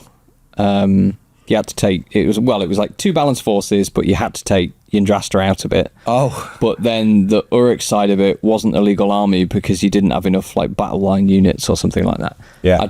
I'm just regurgitating words that I heard. So we filmed this battle report that was just completely pointless. And like the presenters, bless them, were like, we're filming a 1,217 point like AOS battle report. That And they're well-known point cost that everybody takes. Yeah. And then that I think it was just a bit of a poor sort of planning of it, really, because they're like, oh, it's a limited release box, so you can't say that you're playing from the Dominion box. And it was like, well, we have to, because otherwise it's an illegal army that you're not allowed to play, and the points are just really bizarre. So we just have to say, we're paying, this stupid amount of points from the contents of the Dominion box, minus the best character, because they're really overpowered. Oh dear. So is somebody who doesn't play the game, is combat patrol as a method of playing fairly well received then?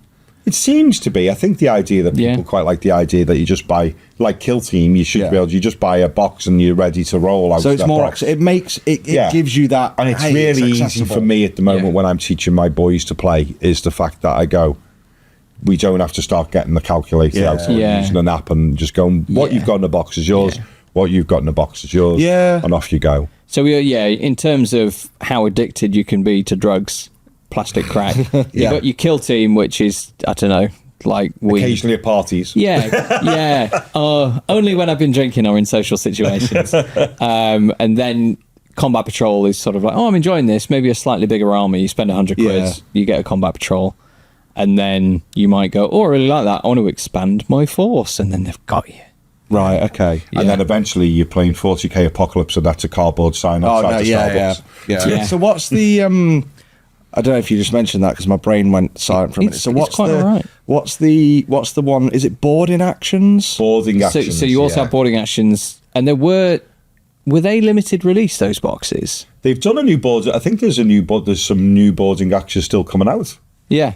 All right. So that's like that'll be a smaller, because the boarding actions are like boarding actions you play on the previous Kill Team scenery, like the space stuff. So it's kind of like boarding actions is like Combat Patrol but indoors. It's like Combat Patrol meets Kill Team, with a smaller force. You're not allowed to take. You can't take like tanks. You can't take bikes. Because it's monsters and stuff like that. I think because it can't fit through a door. It can't play. See, I think this is from at least marketing and sales point of view, because I have the biggest complaint about Warhammer is they don't have enough to induct people, and that I still think they don't at the lowest levels for new people. Yeah. But for anyone who does get that, oh, I'm interested, they've got that. Okay, well, let's start. There's a progression. Yeah. Let's. I mean, you can buy this starter game, but I don't like that army. Well, let's get a board and actions. That's cheap. Oh, I like these. I like how they play. Let's go up to a careful combat with that patrol. flippant use of the word cheap. Come round good here with your point. propaganda. So.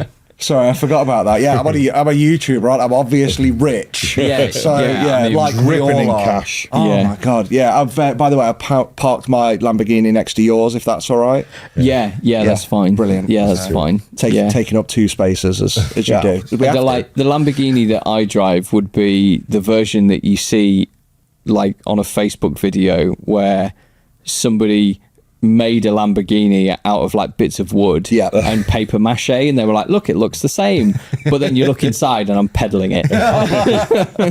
I just 3D print That just mine. sounds like a metaphor for my life, to be fair. But yeah, so all in all, then, it's smart at the very least. It's smart that they're going with the combat patrol approach. It means that there will be more desire to get different Presume boxes. that they're gonna release both halves of that box separately. They will do at some point, yeah. Well, what they because tend they've to do, named so the spearheads and stuff. yeah, so afterwards they always like this is going to be a limited, like, this is the best you can get it at this price. Yeah. And then after, they'll probably take whatever's got the biggest and coolest stuff on it, they'll take that sprue out, and then you end up with like the starter set, the medium set, and then the big set, which has got like a cardboard board and some scenery in it. Yeah. That's what they've done for the last few releases. Yeah, they've done it with So- Leviathan as well, like everything you can get in that. So I'm expecting that again here, but whether or not a selection of these would then also make, what are they called? They're not combat patrols. Spearheads. Spearheads, yeah. Spearheads? Does that sound Spearhead. right? AOS Combat Patrol. Yeah, AOS Combat Patrol, whatever. So yeah, maybe it's that, and that's how they do it. But yeah, it looks like a good release. I don't know anyone who's play tested it or anything like that, but I've heard from people who have apparently heard from people who have play tested it, and they're like, oh yeah, it's good, it's positive, and yeah, the changes they want are there. So let's so I know nothing, but my uncle's granddad's dog said positive things. So yeah, I guess until we get chance to go to Warhammer Fest this year and play it and see how enjoyable it is, then we won't know. But Can't wait. Or maybe you can, Warhammer will surely be at UK Games Expo. And then you can play with no one there. Yeah. Oh yeah, they've got UK Games Expo, so they'll probably have it there. Oh wait a minute. So yeah, we've heard they're not there on the they're not on the vendors list. I haven't looked. Someone told me they're not on the vendors list, and I went, what? And they're like, they're not there. So just because they're not on the vendors list means speculation is they're not there. But that would be shocking, right? If they're not, no Warhammer Fest and not at UK Games Expo. Pat's doing the research now. Good. But they must be there, and hopefully that'll be the first chance you get to play it. Yeah, quite possibly. Did they have people playing? Because it's been the US Open this weekend, hasn't it? So Yeah. I haven't heard tell that they were, but because I know when they did Leviathan, it was like announced today and play today at Fest, but they haven't. I don't know that they've done that here. It'd be nice to know if they had. right then. More things. I'll pick next if you don't mind. Yeah, please do.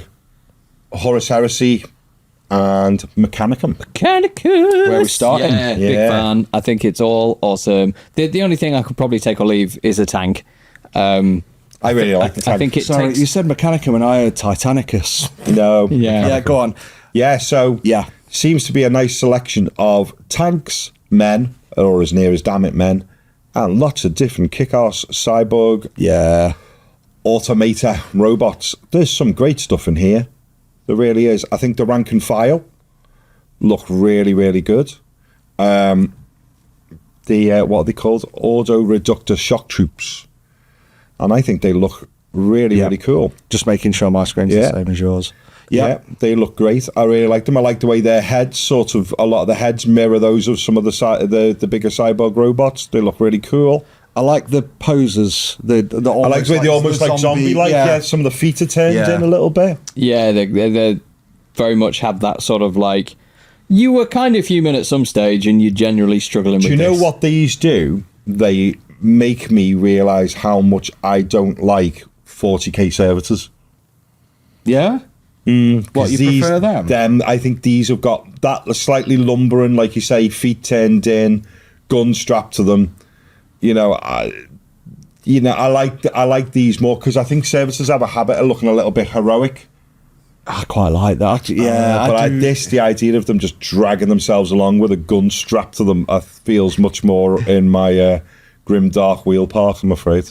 Yeah. I think, as a there's going to be a lot more of these, aren't they? But no, I can't not love I can't not love servitors. Oh, I like them because these actually remind me more of the servitors that come with Helbrecht. Right. Okay. The ones cleaning the swords and holding the bolter melter. I think they combi bolter. I think they look cool. I personally really, really, really like the tank. I love the tank. It's almost, I don't know, like, is it Dune-esque? It is a bit Dune in its own way. Yeah, I really like it. I feel like with all the cables coming out the front, I'm just thinking like, oh, I'm playing Tony Hawk. And that's definitely a half pipe. Like, there's gonna be a new Tony Hawk game, and Games Workshop are gonna sponsor like they did with the Power Wash Simulator. Yeah. They're gonna have Warhammer the skate park, and that tank will be in there. Like, guarantee One can it. only hope. Yeah. I like the tank. Yeah, I do. I think I like, it's got the front's got like a very regal look to it. Yeah. That's what I like about form over function. Do you know what I like about the tank? Is the fact that it doesn't look like any other 40k tank. Yeah. And that to me is always a step in the right direction. Not that I dislike any of the other tanks, but No, but it's nice to see variety. Most 40k tanks resemble a real world tank somewhere along the line, or are very much inspired by a real world tank. And yes, you could really at a push go, oh, well, there's bits of World War I tank in there. But it is just very, very grandiose, odd sci-fi, which, as you say, very much leads into feeling like Dune to me. Yeah, I really like that. The big robots are really, really cool. The Thalak cyborgs, really nice. I really like the ones with like the circular sort of saws for hands. They're really cool. Putting loads of blood splatter on those would be a fun. That's cool, that, isn't it? I think the ones you're looking at are the Castellax Battle Automator. All these names, like, I've given up with what they're called. I'm just scrolling through going, ooh. I'm only saying them so that when you put the images on screen afterwards, you know which ones we're talking about. So otherwise I wouldn't even try to pronounce half of these. The ones with the saw hands, they're cool. Yeah. But they are really nice. I like them. I like them. Yeah, really cool. I love, which is just such a nice little touch, is the some of the guns on them have got a servo skull bolted to the side of the gun. It looks really cool. Really cool. Oh, and he's got one in his James chest Tarrow as well. vibes looking at that. Didn't see that, Yeah, and then one in the centre of their chest. Yeah. So that is actually the pilot, no way. I would say. That's poor guy. really cool. Because if you look at the thing above it, there's no lenses. Yeah. The bit you would assume was where you would look out of being the head area. There's nothing actually going on. So it's the plucky little little servo skull in the middle, giving it loads with that. And anyone who plays Mechanicus in 40k, you're going to be happy with Stilt Boy because that's all you've got. You'll buy him and you'll love him. You've got your new miniature. Yeah. These aren't for you. You just got to be happy. That's all. But as a point to that of saying they're not for them, and as much as you're right, but I think the Archmagos Prime easily looks like you could fit him into a 40k army. Oh, massively, And I like him because he's really slightly odd. No, I think these are all fantastic. I hope they get 40k rules. Yeah, I hope so. They're really nice. I do like that one. It doesn't remind. Which one was the more larger, flowy one? Was it Belial or something? Call. Belisarius Call. Call. Yeah. Call. That one. Brilliant model. Absolutely love that. Yeah. So well, this is like him light, isn't it? It is, yeah. So it's the same curve as well. Like same shape. I'm very keen on that. And I would say, I thought I'm not going to play Horus Heresy. It's not my bag. But I thought, do you know what? When I seen the miniatures, I thought Solar Auxiliary could be the army that if I was ever going to go into it, would probably pull me into it. I think it'd be these now. Really? Yeah. If I was going to play, I think it'd be mechanicum that would get me in there. Yeah. I think Horus Heresy has had some wicked releases recently. Now that they're sort of going away from not just Marines, Yes. I'm getting more and more keen.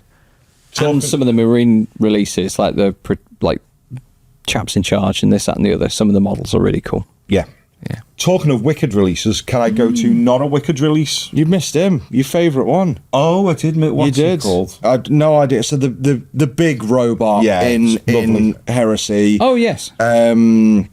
Yeah, look, right. I prefer that model to any knight that's ever been released. It's lovely, and as you said, wasn't that the one Richard Gray did quite well with? He won a Yeah, Slayer Sword he's when he won did that Slayer because Sword. that was in, but it was forged with really, really nice. resin. Yeah. Yeah, absolutely. I love that model. I think it's brilliant. It's the simplicity of it that I like Yeah, about a it. Thanatar. Yeah, Yeah. really cool. Really So cool. the brass and so Yeah. anyway, I could just roar over that all day. Yeah, like like I look at models sort of like, does it look cool? Would I like to paint it? Yeah. I think those are the two main sort of things for me, and I think they look cool, and I would like to paint them. Apart from the tank. Sad times Oh no! because What's happened, it's Jeff? A miniature for an army I play, Oh, ooh. and I don't like it at all. And its name sounds like a multivitamin packet. What's it called? The Benefactus. for all your multivitamin needs. Just dissolve it in half a pint of water, and you'll feel refreshed instantly. Oh, I think it's bloody awful. I know it's going. It's like let's go a bit tyrannid, and someone forgot to stop. It's Fair. really, really poor. I like the idea of what it apparently does, which is it can release a psychic power that is like the equivalent of a las cannon, because Genestealer Cult could always do with a bit more anti-tank, so that's cool. Oh, it's literally like someone has started microdosing mushrooms and then got the job. I don't know. It's really poor. I hate the name. Isn't It's that the isn't that token the whole miniature. point? Yeah, it's the Like- token miniature, isn't it? Again, like they go, you're not getting anything because you've had stuff recently. Have a miniature, which is like what Yeah. they've done to Sisters of Battle. They did last time to Adeptus Mechanicus. Yeah. They did to Death Guard. They went, there you go, Lord. You live whatever. still boy alone. Yeah, you go. Yeah, and you go, it's just like, here's your one token miniature to keep you interested in your army. And then also, if I'm going to have another big whinge, I don't like the cover of the Codex after the Codex. No. And The the- last Codex, I was beautiful. The cover for the last one for Genestealer Cult. It was amazingly great, bit of high gothic sci-fi. This looks like something off the cover of a Marvel comic. It's poor. And I don't all right, remember great. the We're last getting one. a new miniature. I'm going to say now is that I will field this character, but the miniature I'm going to use is the Deluxe Psyker. Oh, big brain. Big brain Yeah. floating one is Yeah. what I'm going to use instead of that. Because The that's just a step too far for me. the combat patrol has been panned online as well. People are really uninspired by that. The Oh, really? Genestealer Cult Oh, Battle what, Force the- Biosantic Brood Surge. That's a lot of words, isn't it? It's pretty cool. For a yeah, that's so stupid. Genestealer Battleforge, Biosantic Brood Surge. Yeah, imagine how many points that'd all be. Say that 5 10 times fast. Yeah. Genestealer Battle Force by Scientific Brood Surge. Yeah, I Yeah. can agree with you on most points here, Jeff. Because like I don't like Genestealer cults as an army. They're awkward I to love them, paint. but- I like the vehicles. Yeah. That's about it. And I mean everything from the little motorbike to the quad to the thing. Oh, to for the combat ATV to patrol. the truck. Yeah, I Yeah. like the vehicles. But they look like they'd fit more in Necromunda than 40k. Well, funnily enough, you can use their vehicles in Ash Waste. Oh, there you go then. Yeah. Yeah. Oh, yeah, of course you can, yeah. Yeah. But, I'm not quite sure. Better tactical minds than mine can probably look at that combat patrol and figure out really a quick, good way of playing it with it being that weird. It seems to be a mix of wanting to be fast and slow all at the same time. It's a bit, yeah. I think the previous combat patrol was better. Yeah, that was one of the Well- best, I think. Yeah. Don't like the miniature. Don't like the cover of the Codex. I think I have the combat patrol somewhere. Oh no, I don't think I do. I think I But, got that Custodes box. That has Yeah, no, and that miniature. Oh god, Do you know what, as well as now, how many, as much as I get it, and I always think it looks cool, how many now 40k miniatures are we going to have where the psychic has got his fingers to the side of his head? What else is going to show psychic power? That. It's just like... Yeah, that's both, isn't it? We've got them, haven't we? Right, okay, so... Right. Do you know when your brain's that big? If you do that, it's the Force. Yeah. If it goes any higher... Yeah. No. Wow, yeah, good point. So that, I'm thinking with my brain... Well, look, I'm quite going safe. to go on a bit of a limb here. They owe that to X-Men when your as well. brain, when your brain's that big, you don't need to stick 2 fingers to the side of it to make it work. Maybe you do. Yeah, fair point. Do you guys know, and the viewers at home might know as well, you can extend the range of, with your key fob for your car, you can extend the range if you put it up to your head. So they're just trying to open a car from a further distance. Yeah, there you go. Yeah, is that true? Is yeah, that 100% true. Yeah, it might be like with the old ones and any stuff kind like of that. radio frequency, I don't want it close to my brain. I feel like every time I do that, it's slowly. I'm going to start doing that from now on. Is just hide my key fob behind my thumb, and I'll go near my car and just go. So yeah, if you I don't know if it's is safe or not. It probably explains a lot about myself. But I remember when I was a kid, Don't do this, children. the first car. Do this at home. It's the first time we've had to do that. The first car that my mum got that had central locking on a button key. I'd seen it on TV and went to a distance where it didn't work, and then put it to my head, and then it did. Yeah, and I was like, oh my god, game changed. Okay, we need to try this. Maybe it's We you. do need to try this. Maybe it is me. Maybe you're some sort of psychic conduit. Yeah. Should Don't get to say that word very often. Should we film after this chat and before Neil arrives? Should we go outside with a camera and go, right, this is the distance, and then try and do it? We're going to try hard because without sounding like I'm being all elitist. The range on my van is ridiculous. It's like about half a mile. I've got an electric car. It's literally, you've got to be next to it. I think the idea is, because my van, although ours isn't designed that way, is for people in a trade jobs. Yes. I would imagine it's got something, someone like a bag of concrete, and they go, open the van. Oh, yeah. Bip, bip. Yeah. Well, they're picking up another bag of concrete. Yeah. Where someone's at the top of a skyscraper. Open the van. Boop. Okay. Yeah. Oh, it works over a ridiculously long distance. Okay, so try it with my car. Yeah, try it with that. Yeah, but we are with mine. So, looking forward to having a new Codex Genestealer cult. Yay! The rest of it, no. So, are we thinking model? Nah. Model, no, probably won't buy it. Says the man who'll probably end up with 3 of them. But not ever buying that. We all will. I won't. Yeah. I've still got in a packet, I've still got a Delac Psyker. My plan is to use him instead. He's still big, same probably size base, floaty big brain. What more do you want? Don't like the Codex cover. It looks like it needs Spider-Man swinging behind him, chasing him. I don't know the original one. I like it, but I would not buying it anyway. No, so looking forward to having a new Codex. The rest of it's not massively blown me skirt up. And then what else have we got?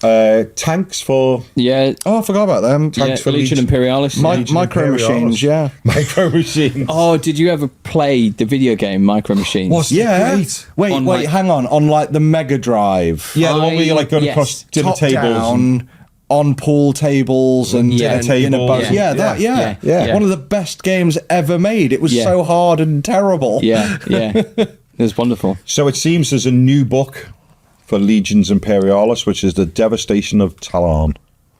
I'm going with Talon. You looking at me out. Talon. Talon.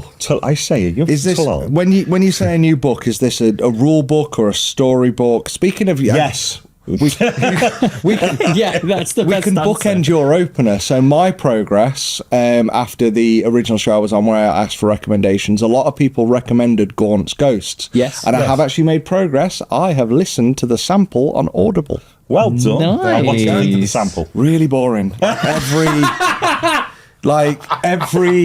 You said that about Eisenhorn. I think maybe you're just not cut out for 40k novels. It could be that. But the thing is, this is the thing. I want to enjoy them. I want to enjoy 40k, but everything's like, and then brother did this, and did that. And I'm like, oh god. Dan Abnett's very, as I said earlier, Dan Abnett's very descriptive. I think he might be more of a a Kane fan. Yeah, get Is this Cyphers Kane? yeah, get some Cyphers Kane Because on it's the got go. a bit of a Caiaphas wit. Cain. It's got a bit of wit to it. I think that might be your bag. I will Yeah. try that. Yeah, okay. Caiaphas Kane's going to be my next attempt. I will listen to that sample next. And they kind of like take the piss out of Eisenhorn, really. Like so Right. there's an Inquisitor in her retinue, and she has like the same kind of characters, but they're just like all more annoying and silly. Yeah. Okay.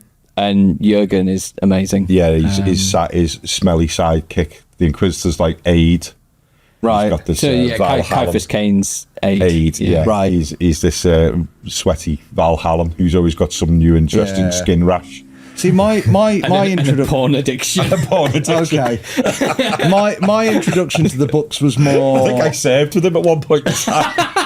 It might be. I mean, it'll be before your time. But do you remember Inferno, the original Yeah, Inferno? yeah. So that's when I got into this. They were just short Short stories. stories, yeah. And I thought they were really Well, that's good. where a lot of the first sorts of stuff Yeah. from Gaunt all starts from, with short Oh, stories okay. in there. I can't remember them, but anyway, going on. So, We've got loads of new, without sounding flippant about it, lots of new tanks. cool. Yeah, that's They're the same as the old tanks, but with different shaped pointy bits. But I don't want to sound like I'm down on Legion Imperialis, but it's probably one of the bits of the hobby I know least. But they've given them new variants of Russers, which is quite cool. Do you know what I do like though? I do like seeing something I've either painted or I know quite well in teeny tiny. yeah. It's quite interesting to see it. I've seen some lovely paint jobs of these. Like Byron's done one, hasn't he, on one of the tanks? But also there's a guy, James, who goes by Brushstroke Painting Guides. Yeah. He's done a really good one as well. I really like him. I've seen But they- Byron's one. I really like that. Yeah. In fact, did I not see something? Didn't Richard Gray paint? Yes. Yeah. Yeah, Yeah. and that was quite cool. But so the tanks look great. Yeah, I really like them. Some nice, interesting variants there that hark back to the large Forge World versions of them, which is quite cool to see. And like I say, yeah, they've got a book which is going to be expanding a big chunk of Horus Heresy by the looks of it. So if that's your bag, Yeah. good on you. So as far as updates and model releases, I think that's generally pretty decent. Yeah. Yeah, I think It's a lot. It's a lot. Yeah. But I mean, we've been talking about it for nearly 2 hours. Oh, my word. Okay. But Thanks, guys. See you next time. well timed, Bell. But to be fair, Adepticon, one of the biggest conventions in the world, we didn't get anywhere near that. No. Yeah.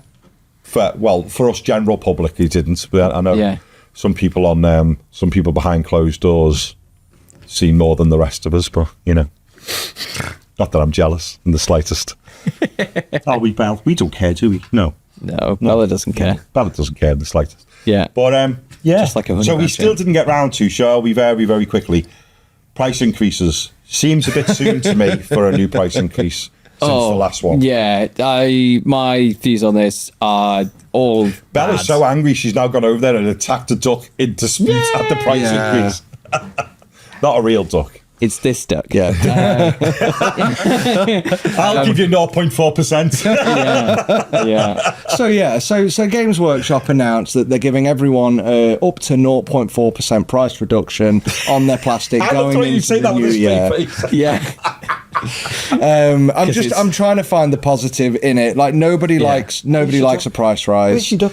I sound like that. I think that's the opening of their marketing. Oh my god, I've been indoctrinated. It's happened. Yeah, it was like, It's fine. food's gone up, Yeah. Oh, yeah. Everything in the world is more expensive at the moment. Yeah. So we're taking that opportunity to put both fists in. with minimal amounts of you- spit. Do you ever want to get on this influencer program? I'd love to. I'd love to have Christy brought us in and gone, and it was at this point you said, both fists. And that was the point where we thought, no. Yeah. I like when is Warhammer going to be too expensive? It's very, very soon, right? I think it's getting cost prohibitive. Like we buy. How much is too much? Yeah, how much is too much? Probably Three fists. I think I could probably stretch to 3 fists and 2 fingers. Emphasis on the stretch. it is unfortunate that like we are in that place now where every time you hear something about Warhammer, it's negative. And I've put a short out about other companies making models, and I'm sick and tired of seeing comments coming like, "Oh, I will do anything to blah blah Games Workshop." It's like we said the other week. I think we said this. If you don't care, then just go. Yeah. Just, but you do care. That's the problem. You care. Yeah. You want it. It's like you want it. Yeah. If you didn't care, you wouldn't even put fingers to keyboards. Exactly. Yeah. Yeah. And it must be like for people that have been in the hobby for a really long time, invested loads of money into it, and it's just going up and up and up and up and up, and to the point where you're like, oh well, I can't play this anymore. But also, I think there's people who've been in the hobby so long that they've seen the price go up so much they just become blasé about it. Quite possibly. You know what I mean? It's really interesting. On the 10 Marines used to be a tenner. Yeah. I'm gonna find on because But apparently, in comparison to the increase across the board for everything, Games Workshop are about the same as if you take into inflation into account and so on and so forth. Because I had a whinge the other day about my personal little hill to die on with regards to prices is Crewtowns. Because they come in a box of 5 for 25, and if you buy 10, which is your normal squad size, they are 50 quid, and a box of 10 Primaris is 37.50, and he's not joking, guys. No, You've heard this now, and on the previous time we said it, we've heard it 15 times since. And a Crewtowns is made out of about 3 parts. Yeah. I know what you mean. Two bits go together and a leg. Yeah. Or maybe 4 and the head. And you go, compared to a Primaris, you go, it just doesn't. And they're a chaff unit. Yeah. You're going 50 quid for 10 Crewtowns. And I whinged about this on Reddit, and somebody immediately went away and come back and went, if you price adjust for where we now are, the old metal Crewtowns were £22 for 5. And I was like, no, all right then. Right. I hate being put in place by somebody who's right. Yeah. with logic and facts. Yeah. As that old expression, somebody I heard a comedian say, "Well, you can prove anything with facts." Yeah. Good. Yeah. But go on then, Pat. What was your? Yeah. Well, so I think what I started to mention last time in our silent episode. Was the sort of like. I hate price rises. I think every time there is a price, they alienate a portion of the fan base. But then, I'm not the head of the business. I don't know if they're gaining more new customers than they're losing. And like, is it a vocal minority of people? Anyway, but price rises are crap. I'm all on board with that. But all of their pre-orders sell out. They still sell out. They still sell out. In fairness to them, that is because they only released 10. Yeah. And to the point where they take allocated stock away from third-party sellers so they can sell it themselves. Yeah. I think. We'll suffix that with allegedly. Yeah. Like just Or my favourite one. My favourite one is you can't buy anything because they give it to all the YouTubers. Also another blinder. And we're not on that list. We're not on that list. You're not on that list at all. No, we're not. No. But that's a very small amount and will have been allocated for anyway. I think like the value of all the shares of Games Workshop is £3.3 billion. Like as a publicly traded company. And someone said we should buy enough shares to control the company. So this is something I wanted to talk about. Yeah, please as well. do. Yeah. So I'll check my pocket for how much change I've got. So I own 2 shares in Games Workshop. They're currently £99. And can you arrange for me to have a captain on a motorbike from your Space Marine? I'll try. I'll put a word in. Thanks. And I got a dividend on the 13th of May for £2.10. Ooh. Wow, get you. Yeah, like money bags over Milky bars are on pat. Yay! But it's great. One thing that tickled me was the description of Games Workshop on like the stock exchange. Yes. Is this tabletop gaming brand is famed for its devoted fan base and expensive products. Fantastic. You know what? That I think there's the thumbnail. But yeah, so Are you a devoted fan of expensive products? yeah, But we are, though, aren't we? Like, We are. And that's the really bad bit, isn't it? We You know? talk about like price rises, but okay, there's two things. One, we'll come back to is like you always compare the price of something to that of a cinema ticket, and with a cinema ticket you get so much time.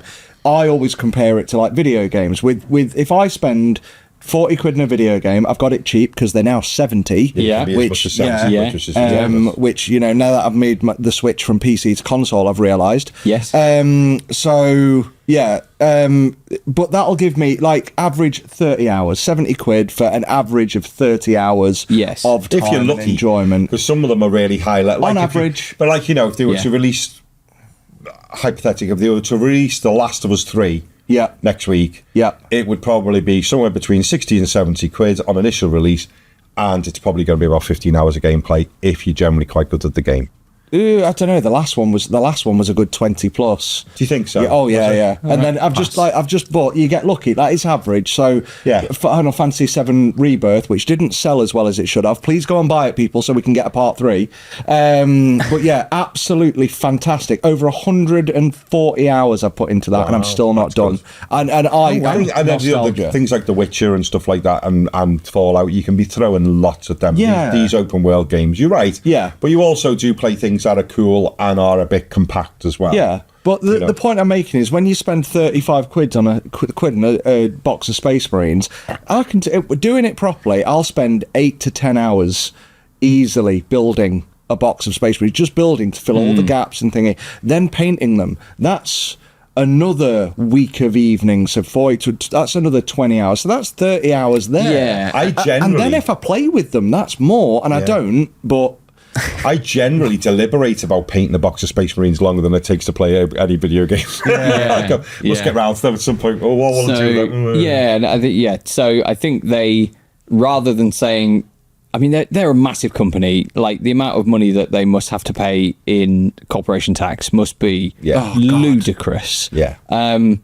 all that sort of stuff. But then they make 100 million profit a year, so I don't care. And all the staff and all that sort of thing. But I guess instead of going, right, you know, the box cost this and it cost this much to design, like the markup is insane. They give staff. I know it costs them a lot of money as well. 50%. A new mould made is very expensive. Oh yeah, yes. They're about 30,000 quid a mould, I think. that's a lot. That's the number that people say. Yeah, apparently the Baneblade was like 100 grand or something like that. And it'd have cost them another 800 to carve out a bit for the base.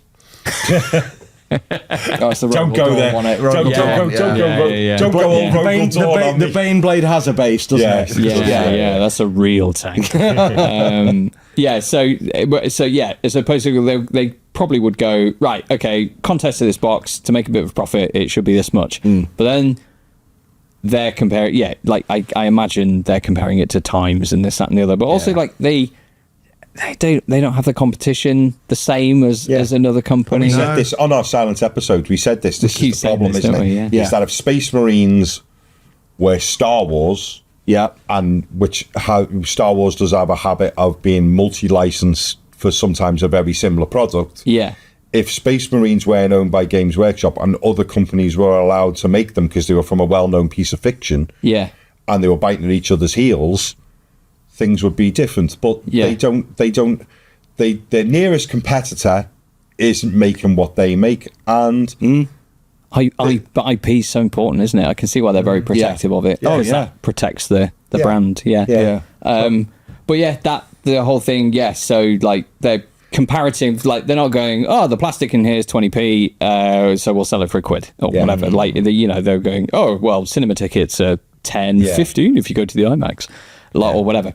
And also publicly traded company, so they're providing shareholder value, of which I am.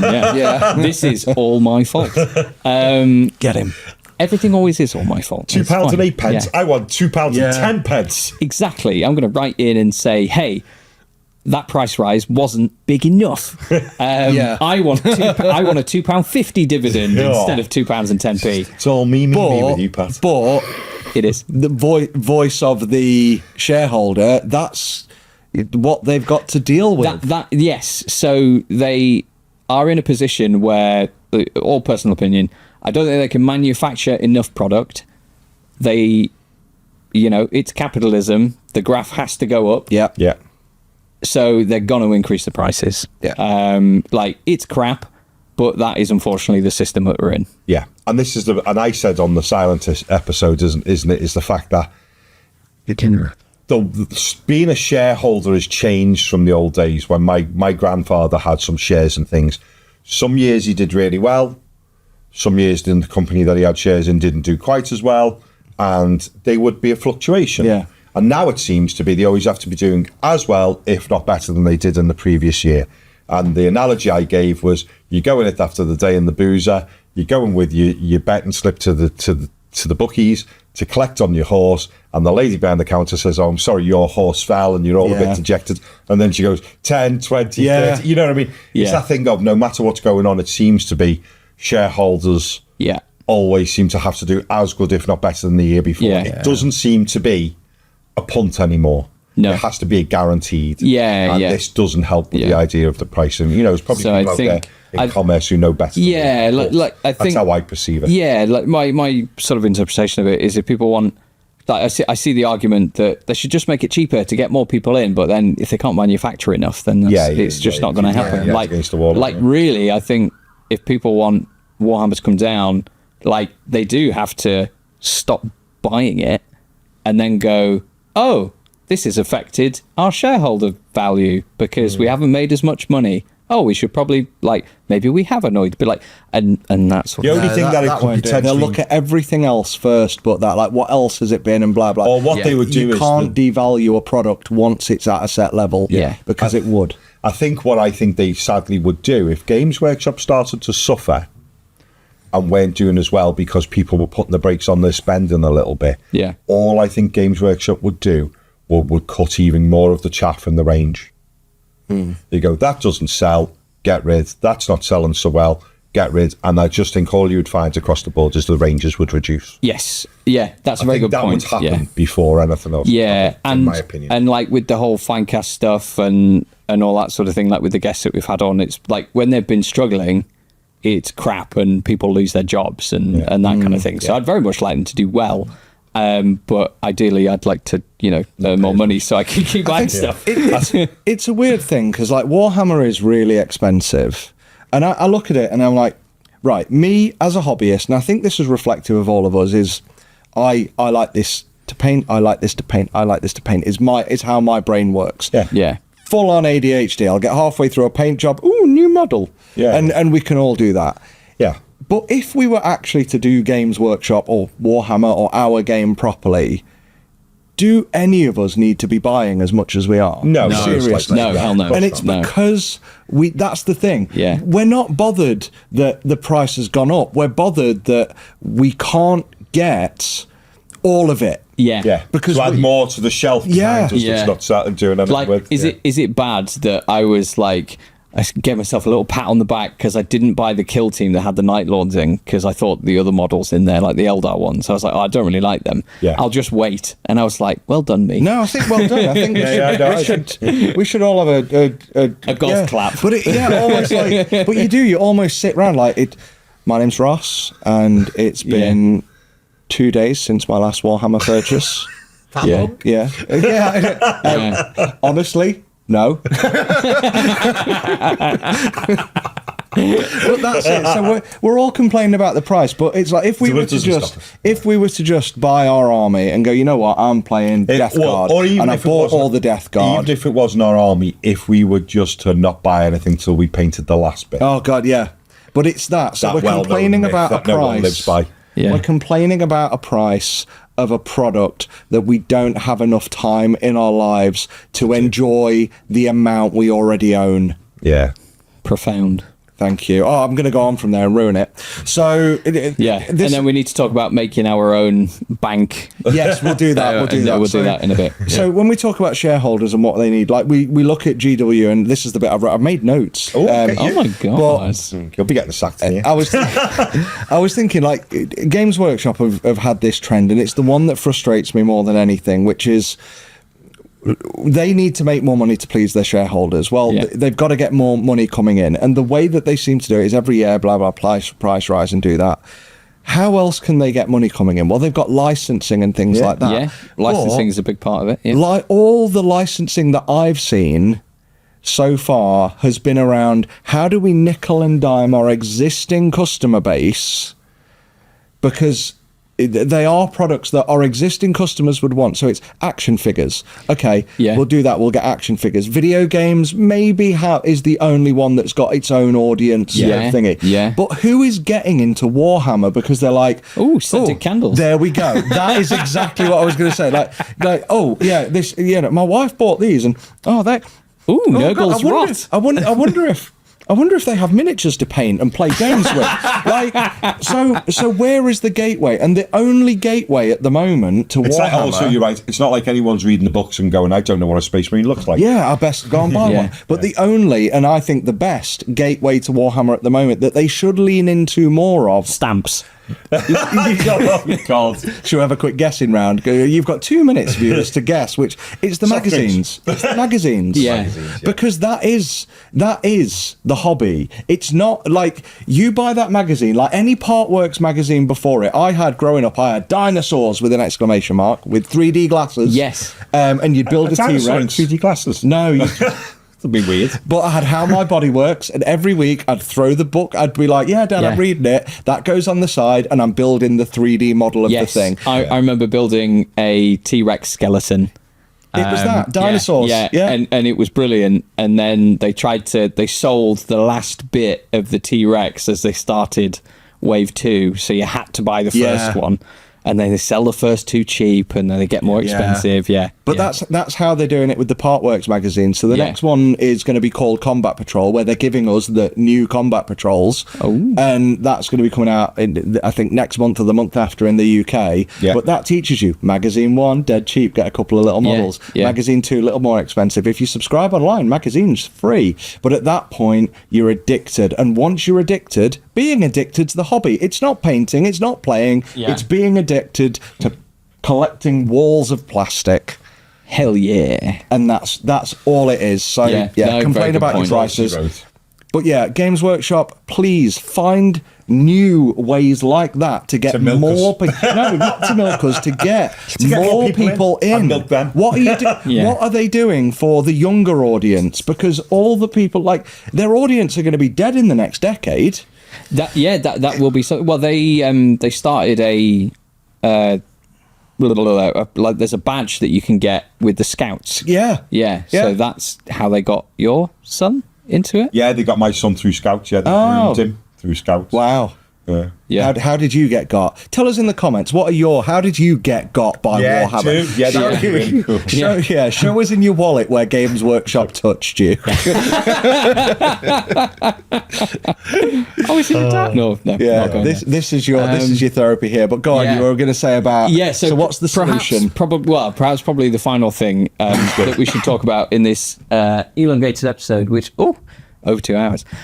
Something I've seen every time there's a price rise, something I see online is the big brain move is, and I want to, before I say my opinions on it, I want to say, if anybody, I'm not going to do it, but if anybody wants to organize it, I'll put my shares in, because I think it would be it's also big money just to watch it burn down. I think it would be hilarious in how it would work. So the big brain move is, lads, we're all a bit disenfranchised with Games Workshop and the way they're taking things, aren't we? Like, there's price rises. Some of my don't even talk about custodies. Right. I've been thinking. Ejection. Chasing the dragon. I've been thinking. I made notes. He's acted this out before. Yeah. They go, I've been thinking, right, Games Workshop is a publicly traded company. We, as fans, buy loads of shares, group them together, and then we have, we can have a say in what happens. And you might think, maybe that's a good idea, I think, actually, because, we, the fans, the core audience that are being sort of pushed to the side or what have you. We can do this. We've got it. I think it's fucking stupid. And the reasons why are just the sheer amount of money that would have to be involved. So, the market cap of Games Workshop is over £3 billion. So, the biggest shareholder? Everyone was complaining about BlackRock being in, I think, or something like that. They're not the biggest shareholder. They're not the biggest shareholder, and I think they only have just over 10% of the company or something like that. So you would need, we did some I'm going to see if I can some silly maths on the back of a. Was it in the group chat or just me and you? Yeah, I'll have a look. I can't remember. It was group chat. Yeah, I'll get to it. Go on. You'd need, I think, something ridiculous. Like you'd need 5,000 people, £500,000 to have like a really tiny percentage or something along those lines. And then can you imagine getting thousands and thousands of nerds and you'd be like, right, okay, if you put all your money in here and then it's like, right, who's gonna look after it all? Who's gonna do all of this? All these you'd have to be like a hedge fund or something silly like that, wouldn't you? Imagine having to have the meeting. Yeah. For all of them. So I would put my shares in just to attend We'd have to rent Wembley, wouldn't you? Yeah. So we've talked about the releases, right? And you'd be like, right, well, I was really unhappy with the Genestealer release this year. With my shares, I vote for a new, better Genestealer model. Yeah. And then someone go, no, Eldar have been neglected for ages. Yeah, but they were refreshed a couple of years ago. More Space Marines. It would be such a mess. It would be. And everyone's screaming for their own team, aren't they? Yeah. And then you would have subdivisions and sub-factions and everything would split apart in trying to, it would be so much fun. So it's chaos. Yeah. So I've found, I'm not going to do the whole thing, but I found some math. Yeah. So if somebody can organise this, if people can just donate as little as £5,000 each. All right, okay. We only need 31,772 people in order to get a controlling interest in Games Workshop. See, now that's not too bad because we could have that GM just in Nottingham Forest City Ground. That holds about 40,000 odd. We could have that. Brilliant. Good news. We don't need to rent Wembley. We can rent a club not that far away for the GM. Yeah. That's good news. Anyway, that's a positive. But that would only get you 15%, I think, bear in mind this was us having a whinge and a joke math, so it's probably wrong, true, but it was we don't know how. But I think the top owner, the highest percentage is 11%, which is another hedge fund, equity management group. Bally Guildford. That's right. Bailey Guildford. Bailey. Bastille Gifford. With 11.16%, and then BlackRock's got just just over half of that. Then at 6.5. Then Vanguard. So BlackRock's only have 6%. 6.56 because 6.56. I'd like just the 0.56. So because I know with the custody stuff and everything about that we've sort of talked about, people were talking about BlackRock as in, they come in and they take over these companies and they do this and this. They own in the shareholder list, they obviously own a lot because they're in number 2, but 5%. 6%. Sorry, 6.56. Yeah, pay attention. That's not a horrendous amount. It should No. And that isn't going to give control. No one's going to have an opinion there, surely. Their level of opinion will be money, make please. More money. Yeah. None of them are screaming for a Space Marine captain on the motorbike, are they? Yeah. No. Exactly. And that's why we don't have it. It's their fault. So shareholders. Let's stop blaming Games Workshop. Let's stop blaming the people all down this list and specifically, if we're going to blame, do it right, for not telling Games Workshop to release Space Wolves before Blood Angels, please. What, I'm I like allowed the fact my it'd say? take 3.5 hours to scroll down that list to get to Pat. Almost like the Lord of the Rings extended edition credits. Wasn't it? Yeah. Oh my god, that would be Carpal so tunnel funny. syndrome in your arm before you got to Yeah. Pat. So, all of that aside, if we could fill, one of the football stadiums Yeah, City with Ground. people, So it's only about £5. And really. my maths is correct, which is probably the most incorrect part of this. because was it the biggest? Was it 15%? It was 15% we went for. Yeah. 'Cause, Yeah, we that thought was if we're going to do it, Yeah. let's get a good let's get, vocal majority. Yeah, I mean, really, like 15%, like they might just ignore us. We need 51%, really. Oh, yeah, then you're really, so you can really flex it. and then we can Then we can just sort that Genestealer cult model out. yeah, and then we can just do it properly. Yeah. But no, I think as you know, people can write it and think it. There's so much money involved, and the logistics of it just would it's mind-boggling. not happen. But if anybody wants to do it, I'm in. There are 2 shares for you, right? What's got 2 shares and no time for any crap? This guy. Or that guy. Right. Oh, Right. but, We my- best end it. We because best we've got- end, yeah, we because have. we need to have a break, and then our guest. It's just it may be him. walking Might up the just stairs right now. Yeah, Right then. the doorbell hasn't gone, but No. yeah, wonderful. Brilliant. I've had fun with that one, gents. Yes, thank you very much. it's, And thank you for listening to us waffle yeah. on.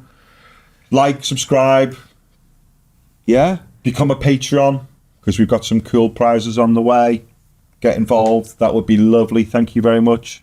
No worries, thank you. You'd have to keep thanking me. I'm here now. I know, Yeah. but, you know, Thank him. He's the one doing his DJ decks, the he is whole. there. And, Yeah. and thank him because he might be generous with him shares. Oh, yeah. Yeah, all those mega bucks I'm Well, it's not making. the shares. We just want the Milky Bars, don't we? That's true, yeah. And affiliate links as well. Don't forget them as well. Yeah, yeah. So thank you sensational. very much, everyone. Thank you. Yeah. Thank you. I've looked Bye from Bella. Well timed, Belle. Perfect. Oh, yeah, Bye-bye. perfect. She's Yeah. getting good. Bye, guys. Bye. Good girl.